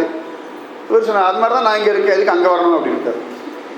ராமன் கிட்ட, இது எப்படா இங்கே இப்படி இருக்காங்கன்னா, ராமா ராமா ராமா ராமாச்சனா ஏதானு தெரியுமா? ஒன்றும் தெரியாது. கொசு கடிச்சா தெரியுமா? தெரியாது. டென்ஷன் வந்தால் தெரியுமா? தெரியாது. பகல் தெரியுமா? தெரியாது. ராத்திரி தெரியுமா? தெரியாது. அந்த ராம நாமம் இருக்கிறது எனக்கு அது போதும் அப்படின்னுட்டா. அதனால எத்திர எத்திர ரகுநாத கீர்த்தனம் தத்திர தத்திர கிருத்தமஸ்த காஞ்சலி. எங்கெல்லாம் ராமநாமம் ஜபிக்கிறோமோ அந்த இடத்துல கைகூப்பிண்டு ஆஞ்சநேயர் வந்து உட்கார்றார். ராம ராம ராம ராம ராம ராம ராம ராம ராம ராம ராம ராம ராம ராம ராம ராம ராம ராம சீதாராம் ராம ராம ராம ராம ராம சீதாராம். அதுவும் ஆஞ்சநேயர் ராமனை தவிர வேற யாரையும் தொழ மாட்டார். மறந்தும் புறந்தொழாதவர். ஒன்றும் வேண்டாம், ராமன் சன்னதி இங்கே தானே இருக்குது, இங்கே பக்கத்துலேயே இருக்க வேண்டியது தானே. ஏன்னா இவ எதுக்கெல்லாம் இருக்கப்படாதுன்றதுக்காக ஓரம் தள்ளி அந்த மூலையில் கருடனை தாண்டி அந்த பக்கம் யாருக்கும் தொந்தரவு இருக்கப்படாது. ஆனால் என் ராமனை பார்க்கணும்னு சொல்லி கருடாழ்வாரை தாண்டி அங்கேருந்து ராமன் பார்த்துட்டு இருக்கார் அப்படின்னா, ஆஞ்சநேயர் ரசிச்சுட்டு இருக்காருன்னா அதான் ராமபக்தி. அவரை தவிர ராமனை தவிர ஒருத்தரையும் சீண்ட மாட்டார். ஒரு தடவை ஒரு துவாரகா வந்துட்டார். அப்போ கருடாழ்வார் போய் சொல்றார், கிருஷ்ணன் உங்களை கூப்பிடுகிறான் அப்படின்னு. இவர் திருச்சார், மாட்டுக்கார பைய கூப்பிட்டாலாம் நாங்கள் வரமாட்டோம். மாடு மேய்க்கிறவன் பொம்பளை பின்னாடி சுத்திரம் சொல்றதான் நான் கேட்பேனா? நாங்கள்லாம் சக்கரவர்த்தி திருமகன் ராமதாசன் அப்படின்னுட்டார். அவ்வளவு சிரேஷ்டம் ஆஞ்சநேய மூர்த்தி. ஆஞ்சநேயருக்காக துவாரகையில் கண்ணன் அவர் வரும்பொழுது ராமனாகவே உட்கார்ந்துட்டு இருந்தார்னா அப்போ ஆஞ்சநேயருடைய பக்தியை பார்த்துக்கோம். அத்தனை சிரேஷ்டம். அவர் டெய்லி இங்கேயும் ராமகதை கேட்கறதுக்கு ஆஞ்சநேயர் ரகசியமாக வந்துட்டு தான் இருக்கார். முடிஞ்சவா பார்த்துக்கோங்க, நான் வேண்டாம்னு சொல்லவே இல்லை. ஆச்சரியம். அழகாக அவர் பார்த்துட்டார். கதை முடிஞ்ச பிறகு கூட அப்படி அழுதுகிட்டே இருக்கார். துளசிதாசர் ஓடி போய் அவர் காலை பிடிச்சுட்டார். அவர் சொன்னார், எதுக்குப்பா என் காலை பிடிக்கிற, உனக்கு தான் ராமன் இருக்காரே அப்படின்னார். சுவாமி ராமன் இருக்கார், ஆனால் ராமன் எனக்கு தெரியலை, நீங்கள் தான் கிருபை பண்ணணும். அவர் சொன்ன, நானே கொண்டு தாத்தா இப்பையோ அப்பையோன்னு இருக்கேன், ஏதோ பொழுது போகலையேன்னு வந்து ராம கதை கேட்டுன்னு இருக்கேன், நீ நன்னா கதை சொல்கிறார், உனக்கு ஆசீர்வாதம். அதெல்லாம் வேணும், எனக்கு ராமன் வேணுங்க. இவர் சொல்ல, அவர் மாட்டேன்னு சொல்ல, கடைசியில் மாருதி எழுந்து ஓடினார். மாருதி ஓடினா யார் தாங்கிறது? இவர் இறுக்கி காலை பிடிச்சிட்டு அவர் கல்லுலையும் முள்ளுலையும் இழுத்துண்டு ஓட, இவர் கல்லும் மில்லும் முள்ளும் காலுக்கு மெத்தை அப்படின்னு சுவாமியே சரணம் ஐயப்பா அந்த மாதிரி சுவாமியே சரணம் ராமா ராமா நின் சரணல்லால் சரணில்லை, ஆஞ்சநேயா நின் கதி அல்லால் கதி இல்லைன்னு ஓட, ஒரு சித்தியில் உடம்பெல்லாம் காயம் பட்டு ரத்தம் வரான்னு சொல்லிட்டு துளசிதாசருக்கு ஆஞ்சநேயர் பார்த்தா, ஏண்டா விடமாட்டேங்கிறாய் அப்படின்னா, எனக்கு ராமனை காட்டி கொடுத்தா தான் விடுவேன், எனக்கு ராமன் வேணும் அப்படின்னு. அந்த பிடிவாதம் வேணும், பிடிவாதம் வேணும். எனக்கு பகவான் வேணும் வேணும் வேணும் வேணும் வேணும் வேணும் பிடிவாதம். ஹோட்டலில் போய் சாப்பிடணும் ஒரு பிடிவாதம் இருக்குல்ல, இதைத்தான் சாப்பிடுவேன்னு ஒரு பிடிவாதம் இருக்கு இல்லையா, எனக்கு இந்த கலர் ட்ரெஸ்ஸு தான் வேணும்னு ஒரு பிடிவாதம் இருக்கு இல்லையா, எவ்வளவு பிடிவாதம். நான் டிவி பார்க்கும்போது யாரும் டிஸ்டர்ப் பண்ணக்கூடாது, அதெல்லாம் ஒரு பிடிவாதத்தில் சேர்த்தியா, அது ஒரு பிடிவாதமாக வச்சுட்டு இது ஒன்று தானே நான் பார்க்குறேன், இது கூட என்ன பார்க்க, அதுக்கு ஒரு சண்டை நடக்கும், அதுக்குள்ள ப்ரோக்ராமே முடிஞ்சு வச்சுக்கணும், அது வேறு விஷயம். இதிலெல்லாம் ஒரு பிடிவாதம் இருக்குது. அதுபோல் ஒரு பிடிவாதம் பகவானை பார்க்கறதுல இருக்கணும். அந்த துடிப்பு, கதறணும், துடிக்கணும், எனக்கு வேணும் வேணும் வேணும், அழுது ஆர்ப்பாட்டம் பண்ணணும். அந்த மாதிரி பிடிவாதம். ஆஞ்சநேயர் இப்படி இறுக்கி கட்டி பிடிச்சுட்டா, அவர் உடம்புல காயம் எல்லாம் சரியாக போச்சு. சரி கவலைப்படாதே, நீ சித்திரக்கூடம் வா, உன்னை சித்திரக்கூடம் எடுத்துட்டு போயிடுவா அவரை, நீ சித்திரக்கூடம் வா, உனக்கு ராம தரிசனத்துக்கு நான் ஏற்பாடு பண்ணுறேன்னு. இவருக்கு ஒரே சந்தோஷம். உடனே நேரம் நிறைய சிஷ்யாலாம் வேறு, நாங்களும் வரும், எங்களுக்கு ராமனை பார்க்கணும்னு எல்லாரும் கிளம்பி சித்திரக்கூடம். ராமன் கிட்ட அழகாக ஆஞ்சநேயர் போய் ராமன் கிட்ட சொன்னார், ராமா நீ துளசிதாசருக்கு காட்சி கொடுக்கணும். அவர் சொன்னார், அவருக்கு இன்னும் பக்குவம் வரல, ராமச்சரித்த மானசை எழுதி முடிச்சாச்சு, சில இடங்களில் முன்னாடியே நடந்த மாதிரியே காண கிடைக்கிறது, சில இடங்களில் இன்னும் பக்குவம் வரணும். தானிக்கு தீனி சரி போயிந்தி, அவன் பக்தி பண்ணா என் கதையை எழுதி வச்சேன் அவ்வளோதான், மற்றபடி காட்சியெல்லாம் கொடுக்க முடியாது. அப்போ ஆஞ்சநேயர் சொன்னார், நான் வாக்கு கொடுத்துட்டேன், என் வாக்கு சத்தியமாக்கிறதா பொய்யாக்கிறதா நீ முடிவு பண்ணிக்கோன்னுட்டார். ராமனுக்கு தர்ம சங்கடமாக போயிடுச்சு. சரி நான் போகிறேன், அவனா கண்டுபிடிச்சுண்டா உண்டுன்னுட்டார். அழகா துளசிதாசர் எல்லாரும் இந்த தேதிக்கு வருவார், இந்த சமயத்தில் வருவார்னு சொல்லி எல்லாரும் பெரிய கூட்டம் கூட்டியாச்சு. அழகா எல்லாரும் வரப்போறா, பகவான் வரப்போறா, வர எல்லாரும் அலங்காரம் எல்லாம் பண்ணி காத்துன்னு இருக்கா. திடீர்னு பார்த்தா ஒரு எரும மாடு வேகமாக கத்தின்னு வந்தது. சபைக்குள்ளே நுழைஞ்சது. அங்கே இருக்கிற பழத்தெல்லாம் ஒரு தட்டு தட்டித்து, அங்கே இருக்கிற மாலை எல்லாம் ஒரு முட்டு முட்டித்து, அங்கே இருக்கிற சந்தன பாலெல்லாம் ஒரு தள்ளு தள்ளித்து, வந்தவாளுக்கெல்லாம் கோவம், ஆளுக்கு ஒரு தட்டி எடுத்தா எருமையை. நாங்கள் எல்லாம் ராமனுக்காக காத்துருக்க, நீ வந்து 4 சாத்து அதான் எருமை மேன்னு கத்திட்டு ஓடிச்சு. நேராக ஓடியாச்சு, சாயங்காலம் வரைக்கும் ஆச்சு, ராமன் வரல, எல்லாரும் ஆற்றுக்கு போயாச்சு. துளசிதாசர் அழுதுண்டே இருந்தார். பகவான் நேராக பார்த்தார், ஆஞ்சநேயர் போனார், ராமா காட்சி கொடுத்தியான்னார். பகவான் முதுகை காட்டினான், முதுகை பாரு அப்படிங்கிறார். என்ன ஆச்சுன்னா முதுகில் நன்னா அட்டி விழுந்திருக்கு. உடனே ஆஞ்சநேயர் கோவம், யார் அதை அடித்ததுன்னா, எல்லாம் உன் பக்தனும் அவன் கூட்டமும் தான். எங்கே அப்படின்னா, துளசிதாசர் அவன் கூட இருந்த கூட்டம் தான் அடிச்சது. ஒன்னும் அடித்தாளா, எதுக்கு அடித்தான்னா, நான் எருமையாக போனேன் அப்படின்னு. அவர் சொன்னால், எருமையாக போனால் மொத்தமாக ஒன்றா கொஞ்சுவாளா, நீ ராமனா போக வேண்டிய, அவனுக்கு எருமையாக போச்சுன்னா. நான் சொன்னேன், அவனுக்கு இன்னும் பக்குவம் வரல, நீ சொன்னேன்றதுக்காக தான் போனேன். அவனுக்கு எப்படி தெரியும் பிரபு, கலியுகம், கலியுகத்தில் எல்லாரும் மயங்கி கிடக்கணும். எல்லாம் சுவாமி எப்படி வேணா வருவார், சந்தேகமே கிடையாது. அதுக்காக எருமையெல்லாம் சுவாமியை கும்பிட முடியுமா? எத்தனையோ லாரி யமதர்மராஜா ரூபத்தில் வருது, அதெல்லாம் யமதர்மராஜான்னு உடைக்க முடியுமா? எதை சொல்ல முடியும் சொல்லுங்க? சுவாமி எல்லா இடத்துலையும் இருக்கார். அங்கங்கனாதபடி எங்கும் நீக்கமர நிறைந்த பரபிரம்ம. எல்லாரும் என்ன பிரகல்லாதனான தூணிலும் இருக்கான், துரும்பிலும் இருக்கான், ஸ்தம்பேன திருஷ்யத்தேன்னு காட்டுறதுக்கு சத்தியமாக தெரியாது. ஸ்வயம் ராமனே பிரத்யட்சமாக வந்தால் கூட நீ ராமன் தான் ப்ரூஃப் காட்டு, ஓட்டர் ஐடி இருக்கான்னு கேட்டுடுவோம், பாஸ்போர்ட் இருக்கா, பகவான் ஐடி ப்ரூஃப் கேட்டுடுவோம். அந்த சமயத்தில் ஒரு எருமையாக வந்தால், எருமை யாராவது கொண்டாடுற ஒரு மூர்த்தியா ஒன்றும் கிடையாது. நீ எருமையாக வந்து அவனுக்கு எப்படி தெரியும்? என் பக்தன் குற்றவாளியில் நீ தான் குற்றவாளி, அதுக்கு தானா ஒரு குரு வேணும். பகவான்கிட்ட வாக்குவாதம் என்றார். சீதா அவருடைய திருச்சிண்டே சொன்ன, அப்படியே நான் சொன்னேன், கேட்கல இவர் தான். நான் எருமையாக போகாதீங்கோ அருமையாக போங்கோன்னு இவர் கேட்கல. இப்போ நன்னா அடி வாங்கிட்டு வந்திருக்கான். ஆனால் கலர் மட்டும் அப்படியே தான் இருந்து, எருமை கலரும் ராமன் கலரும் ஒன்றா. ஆச்சரியம். உடனே பகவான் பார்த்தா, இவர் சொன்னார், அதெல்லாம் கிடையாது, நீ திரும்ப போ அப்படின்னு. பகவான் பார்த்தா இந்த வாட்டி பாம்பு மாதிரி போயிட்டான், அடி அடி அடிச்சுட்டான். தாங்குமா பகவான அப்படின்னா. ஆஞ்சநேயர் சொன்னார், பிரபு இது நியாயமே கிடையாது, நீ பண்றது துணி கூட நியாயம் இல்லை. அவன் எப்படி தெரியும்? ஜனங்கள் பாவ ஜனங்கள், பாம்பு பார்த்தா பயப்படுவோம், உன்னையால் அந்த வேஷத்தெல்லாம் போக சொன்னான் அப்படின்ட்டான். கடைசியில் பகவான், சரி மனுஷனா போவேன், ஆனா ராமனா போகமாட்டேன், ஒரு மனுஷ வேஷம் தெரிச்சுட்டு போறேன்னுட்டார். ஒவ்வொரு நாளும் ஆஞ்சநேயர் ராமன் போய் சொல்றார், நீ எருமையா வந்தா அடிச்சுட்டார், பாம்பா வந்தார் சுவாமி, எனக்கு தெரியாது சுவாமி, எல்லாரும் வந்தா அடிச்சு விட்டானா, ஒண்ணுமே சொல்ல விட்டுருங்கோ நான் சொன்னேன் அப்படின்னு. கடைசியில் துளசிதாசன் சந்தனம் அரைச்சுட்டு இருக்கார் சித்திரக்கூடத்தில். இன்னைக்கு ராமன் வருவான். இப்போ ஜனங்கள்லாம் வந்து நிறைய பேர் கிண்டல் பண்ணுறதுக்காக வரா, இன்றைக்கி பார்க்கலாம், இன்றைக்கி எருமை வருதா வேற ஏதாவது வருதா பார்க்கலாம் அப்படின்னு. ஆனால் அந்த அடித்தவாளுக்கு பாக்கியம் வச்சுக்கோங்க, ராமனையும் அடிச்சுட்டாள். நல்ல வேளை நம்ம ஊரை இந்த காலத்துல வரல, சுவாமி அரெஸ்ட் பண்ணி உள்ள வச்சிருவாங்க. ஆச்சரியம். ஜோரா பகவான் வந்துட்டான். பகவானும் லக்ஷ்மணனும் சாதாரண ஒரு மனுஷன் மாதிரி. இவர் எல்லாருக்கும் அழகா சந்திரனை மறைச்சு அரைச்சி திலகமிட்டுட்டே இருக்கார். ஆஞ்சநேயருக்கு பயம் வந்துடுது, இந்த வாட்டி மிஸ் பண்ணிட்டான்னா கஷ்டம். பகவான் சொன்னா இதுதான் கடைசி தடவை, இதுக்கு மேல நான் போக மாட்டேன் அப்படின்ட்டார். ஆஞ்சநேயர் பார்த்தார், ஒரு கிளி வேஷம் போட்டார். குரங்கு கிளியா கூட ஒரு சமயத்துல ஆஞ்சநேயர் குரங்கு கிளியா வந்துடுத்து மரத்து மேல உட்கார்ந்தது. லைனா எல்லா ஜனங்களும் இருக்கா, எல்லாருக்கும் ராம் ராம் ராம் ராம் ராம் ராம் திலகமிட்டுட்டே இருக்கா. கரெக்டா ஒருத்தன் வந்து நின்னா கண்ணங்கரையில் ஆஜானு பகவான சரீரம் தலையில முண்டாசெல்லாம் கட்டிட்டு அப்படி நின்னா. துளசிதாசர் அப்படி சந்தனத்தை அரைச்சி அப்படி இட போனார். அப்போ உடனே அந்த கிளி சொல்லித்து, சித்திரக்கூடத்துல அழகா குளத்தங்கரையில ஜோரா ராமச்சந்திர மூர்த்தி மனுஷனாக வர துளசிதாசன் நெற்றியில் திலகமிட்டான்னு சொன்னோன்னு துளசிதாசர் சுதாரிச்சுனா டக்குன்னு ராமன் கையை பிடிச்சுட்டார்.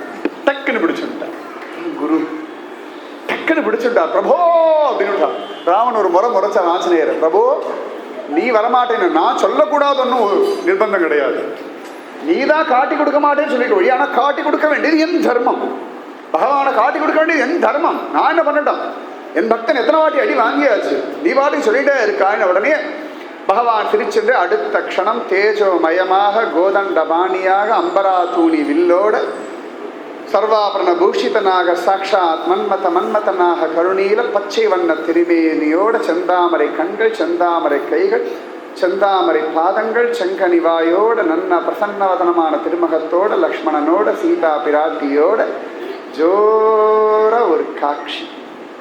கூட இருந்த அத்தான பேருக்கும் ஒரு பெரிய வெளிச்சம் தெரிஞ்சது, உள்ளபடி ஒன்றும் தெரியலை.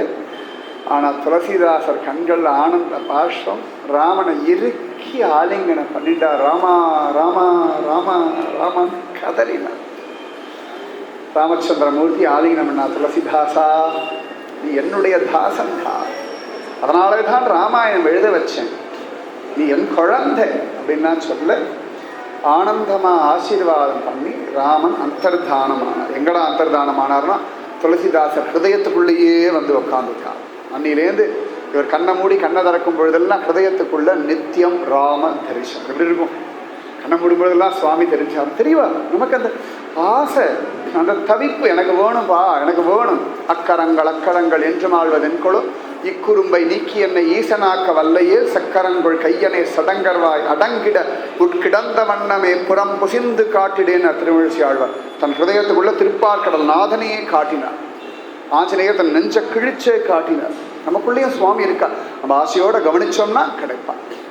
அழகா அன்னில துளசிதாசன் இன்னும் நன்னா நாமஜபம் பண்ணிட்டு சௌக்கியமா இருக்கார். இப்போ எல்லாரும் பகவான் சொன்னா ஒரு இடத்துல இருக்காது, ஊர் ஊரா போய் ராமநாமத்தை பிரச்சாரம் பண்ணுன்னு. இவர் இப்படி பிரச்சாரம் பண்ணிட்டு பிருந்தாவனம் போயிட்டார். இவர் ஏன் பிருந்தாவனம் போகணும், பிருந்தாவனமோ திருட்டு பய ஏரியா, கண்ணனோட ஏரியா. காற்றினிலே வரும் கீதம் தீராத விளையாட்டு பிள்ளை, தின்ன பழம் கொண்டு தருவான் பாதி தின்னும் பொழுதினில் தட்டி பறிப்பான் தீராத விளையாட்டு பிள்ளை. பாரதியார் மாதிரி இனிமேல் சொல்றது ஒரு பய கிடையாது உலகத்தில். என்ன அழகு, தீராத விளையாட்டு பிள்ளை. பாகவதம் ஆழ்வார்கள்லாம் கூட தேடி கண்டுபிடிக்க முடியாத ஒரு பட்டம் கண்ணனுக்கு கொடுத்தது. கண்ணனால விளையாட்டு பிள்ளை தானே, லீலா லீலா மானுஷ விக்கிரகன், அதுதான் கண்ணன். அவனுக்கு இப்படி ஒரு நான் அசந்து போயிருக்க, தீரவே இல்லையா, இன்னும் கண்ணன் விளையாட்டு தீர்ந்த பாடு இல்லை. எவ்வளவு விளையாடினாலும் இன்னும் இந்த குழந்தை இன்னும் கொஞ்ச நேரம் விளையாடலாம், தாச்சி கூட வேண்டாம் இன்னும் விளையாடலாம், தூங்க வேண்டாம். அந்த மாதிரி கிருஷ்ணனுடைய விளையாட்டு முடியறதே இல்லையா. அந்த தீராத விளையாட்டு பிள்ளையுடைய பிருந்தாவனம் போனா அங்க எல்லாரும் ராதே ராதே ராதே ராதே ராதே ராதே ராதேன்றார். இவரும் ராமா ராமா ராமா ராமா ராமான்ற ராதே ராதே ராதே ராதே ராமா ராமா ராமா ராமா ராதே ராதே ராமா ராமா ராமா ராதே ராதே ராம இப்படியே எடுத்து கிடைச்சி ராதே கிருஷ்ணா போய் ராமா ராதே ஆயிடுச்சு. இவர் ராமா ராமான்னு சொல்ல அங்கே இருக்க குழந்தைகள்லாம் யார் இவர், சில ஸ்திரீகள்லாம் வந்து முறைச்சா, உங்களை யார் இங்கே வர சொன்னான்னா, இது என்ன பாரத தேசம் எங்கே வேணா வரலாம், இது ராதே ராதே ஸ்தலம், நீங்கள் ராமா ராமான்னு ஜெபிக்கிறேன்னு. எல்லாரும் ஆடுறது பாடுறது கொண்டாடுறது இத்தனையும் பார்த்தா துளசிதாசர் ராச மகோத்சவம் ஆடின அந்த ராசலீலா பூமியெல்லாம் உண்டு, ராஸ் மண்டல்னு பேர். கட்டாயம் பிருந்தாவனம் போக வேண்டிய ஒரு இடம். இன்னைக்கு திருவேங்கடமுடியான்கிட்ட அப்ளிகேஷன் போட்டுடுங்கோ, நம்மெல்லாம் பிருந்தாவனம் போவோம். பிருந்தாவனத்தை உட்காந்துட்டு பிருந்தாவன லீலையை அனுபவிக்கும், ரொம்ப ஆச்சரியமா இருக்கும். இப்படி எல்லாம் பார்த்து பார்த்து பார்த்து இவர் ராத்திரி கண்ணை மூடுறார். ஹிருதயத்துக்குள்ள ஒரு காலம் அடக்கிண்டு இடுப்பை வளைச்சுண்டு கைகளில் புல்லாங்குழ வச்சுட்டு தலையில மயில்பீலியை வச்சுட்டு ஜோரா வேணுகானம் பண்றான். இவருக்கு தூக்கி வாரி போட்டது. கண்ணை மூடினா ராமன் தெரியுமா, இன்னைக்கு கிருஷ்ணன் தெரியுமா. இவர் உடனே சொன்னார், கிருஷ்ணா இது நியாயமே இல்லை. நீ எப்படி என் ஹிருதயத்துக்குள்ள திருடுத்தனமா நுழைஞ்சாய், யாரை கேட்டு நுழைஞ்சாயின்றார். ராமனும் கிருஷ்ணன் வேற இல்லை, ஆனால் ராமன் இருந்து உபாசனை பண்ணிட்டாரோன்னு. அப்ப கிருஷ்ணன் சொன்னான், நேரம்தான், நீ வந்தது என் பிருந்தாவனம், எங்க ஊருக்குள்ள நீ நுழைஞ்சு விட்டு இங்க யார் இருந்தாலும் அவளுக்கு காட்சி கொடுக்கறது என் வேலை. நீ என்னடா நான் என் இடத்துல நுழைஞ்சு விட்டு உன் ஹிருதயத்துக்குள்ள நான் ஏன் வந்தேன்னு கேட்கிற, நியாயம்தான், நல்ல நியாயம்தான் அப்படின்னா. உடனே துளசிதாசர் எழுதார், பிரபு தயவு செய்து என்னை மயக்கிடாது, நான் ராமனுக்கே என்னை ஒப்படைச்சுட்டேன். இந்த பத்திவிரதா தர்மம்னு சொல்லுவாள், ஏகமூர்த்தி உபாசனை.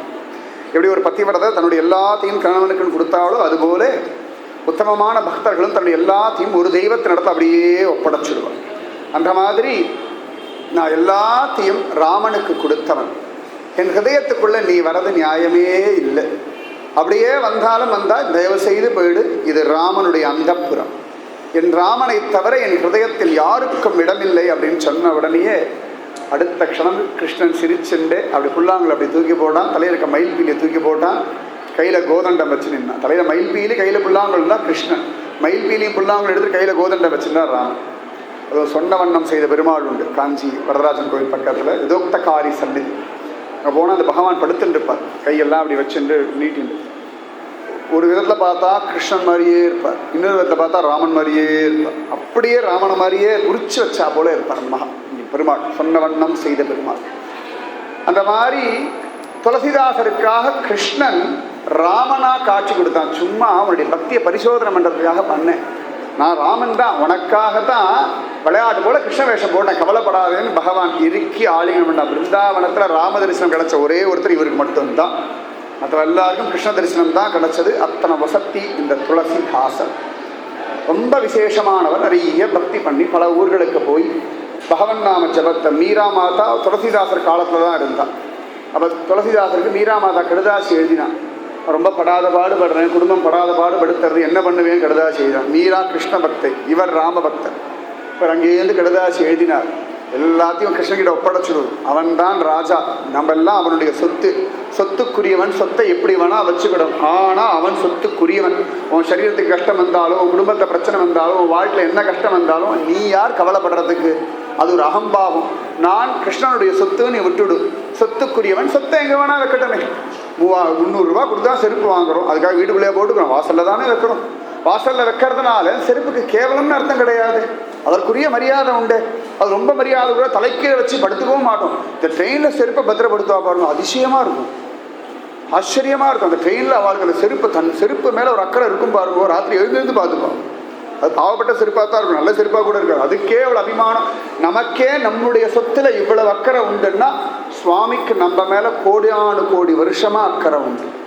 அப்படி சொன்னதுக்கு அப்புறமா தான் மீரா மாதா சமாதானமாகி பக்தி செய்த ஆள் அப்படின்னு சரித்திரத்தில் காண கிடைக்கிறது. அவ்வளோ வசதி இந்த துளசிதாசர். நிறைய பேருக்கு பக்தியை சொல்லிக் கொடுத்தார், ராமநாமத்தை சொல்லிக் கொடுத்தார், பகவத் தியானத்தை சொல்லிக் கொடுத்தார். இவருடைய சரித்திரம் ரொம்ப பெருசு. நான் ரொம்ப முக்கியமான சில விஷயங்களை மட்டும்தான் இன்றைக்கி சொன்னேன். இவருடைய சரித்திரத்தில் நிறைய பேதங்கள் உண்டு. இன்றைக்கி நான் சொன்னது ஒரு விதம், இது இல்லாதபடியே ஒரு 4-5 விதமாக இவருடைய சரித்திரம் காண கிடைக்கிறது. ஆனால் ராமபக்தர், ராமச்சரித்த மானசம் எழுதினார், ஆஞ்சநேயர் தரிசனத்தை அனுபவித்தார். இதெல்லாம் துளசிதாசருடைய விசேஷம். கடைசியாக ஒரு முக்கியமான சம்பவம், அவருடைய மடத்தில் நிறைய பேர் வருவார்கள், எல்லாருக்கும் அன்னதானம் டெய்லி உண்டு. அப்போ ஒரு நாள் அன்னதானம் போடும்போது வெளில ஒருத்தன் ராம் ராம்னு வந்துவிட்டார்.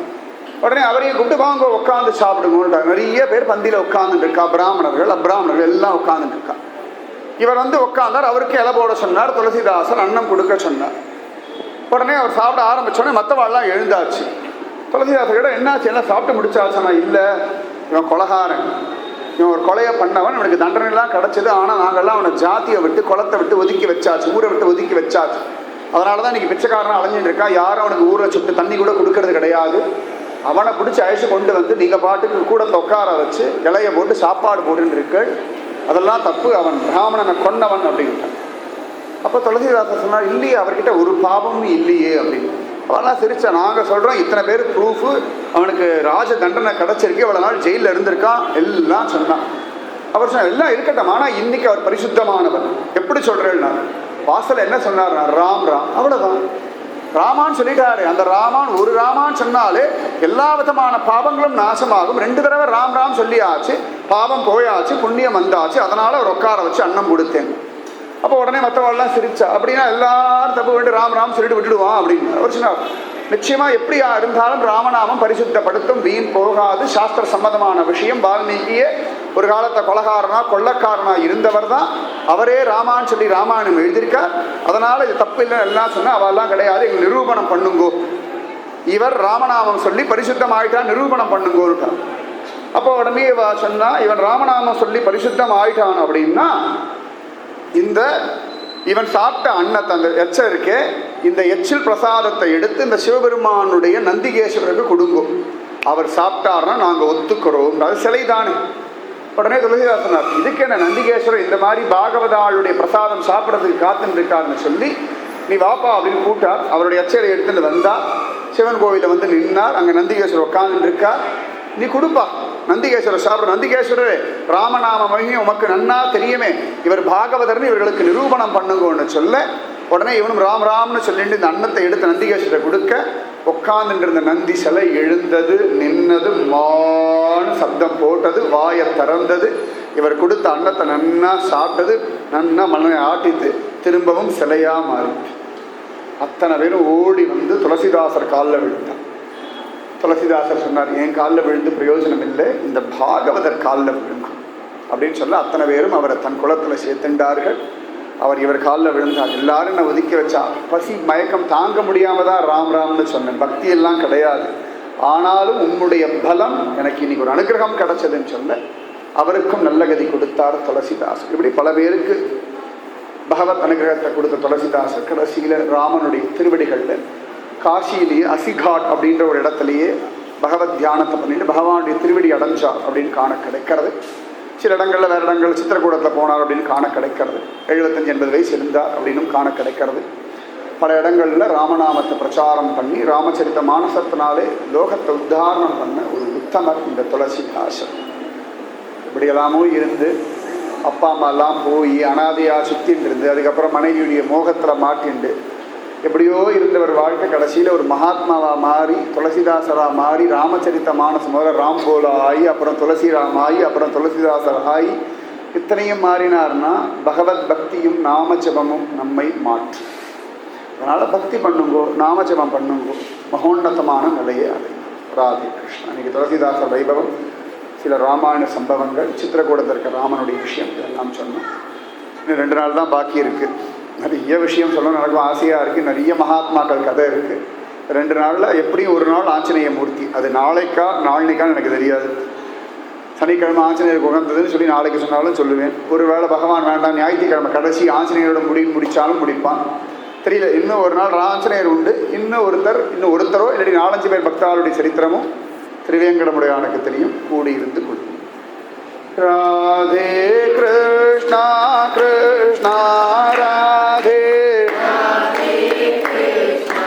கிருஷ்ணா ராதே கிருஷ்ணா ராதே ராதே கிருஷ்ணா கிருஷ்ணா ராதே ராதே கிருஷ்ணா கிருஷ்ணா ராதே ராதே கிருஷ்ணா கிருஷ்ணா ராதே ராதே கிருஷ்ணா கிருஷ்ணா ராதே ராதே கிருஷ்ணா. जय सद्गुरु महाराज की, समस्त भागवदल को गोविंद नाम संकीर्तनम, जय जानकी कांत स्मरणम, गोपिका जीवन स्मरणम. ஆழ்வார் திருவடிகளே சரணம், ஆண்டாள் திருவடிகளே சரணம், எம்பெருமானார் திருவடிகளே சரணம். சர்வம் குருவார்ப்பணம். ஜெய் ஸ்ரீ ராதே கிருஷ்ணா சத்சங்க கி ஜெய். ஸ்ரீ பூஜ்ய ஸ்ரீ ஸ்ரீ அம்மாவுக்கு ஜெய். ஸ்ரீ பாரத் மாதா கி லோகா समस्ता सुखिनो भवन्तु.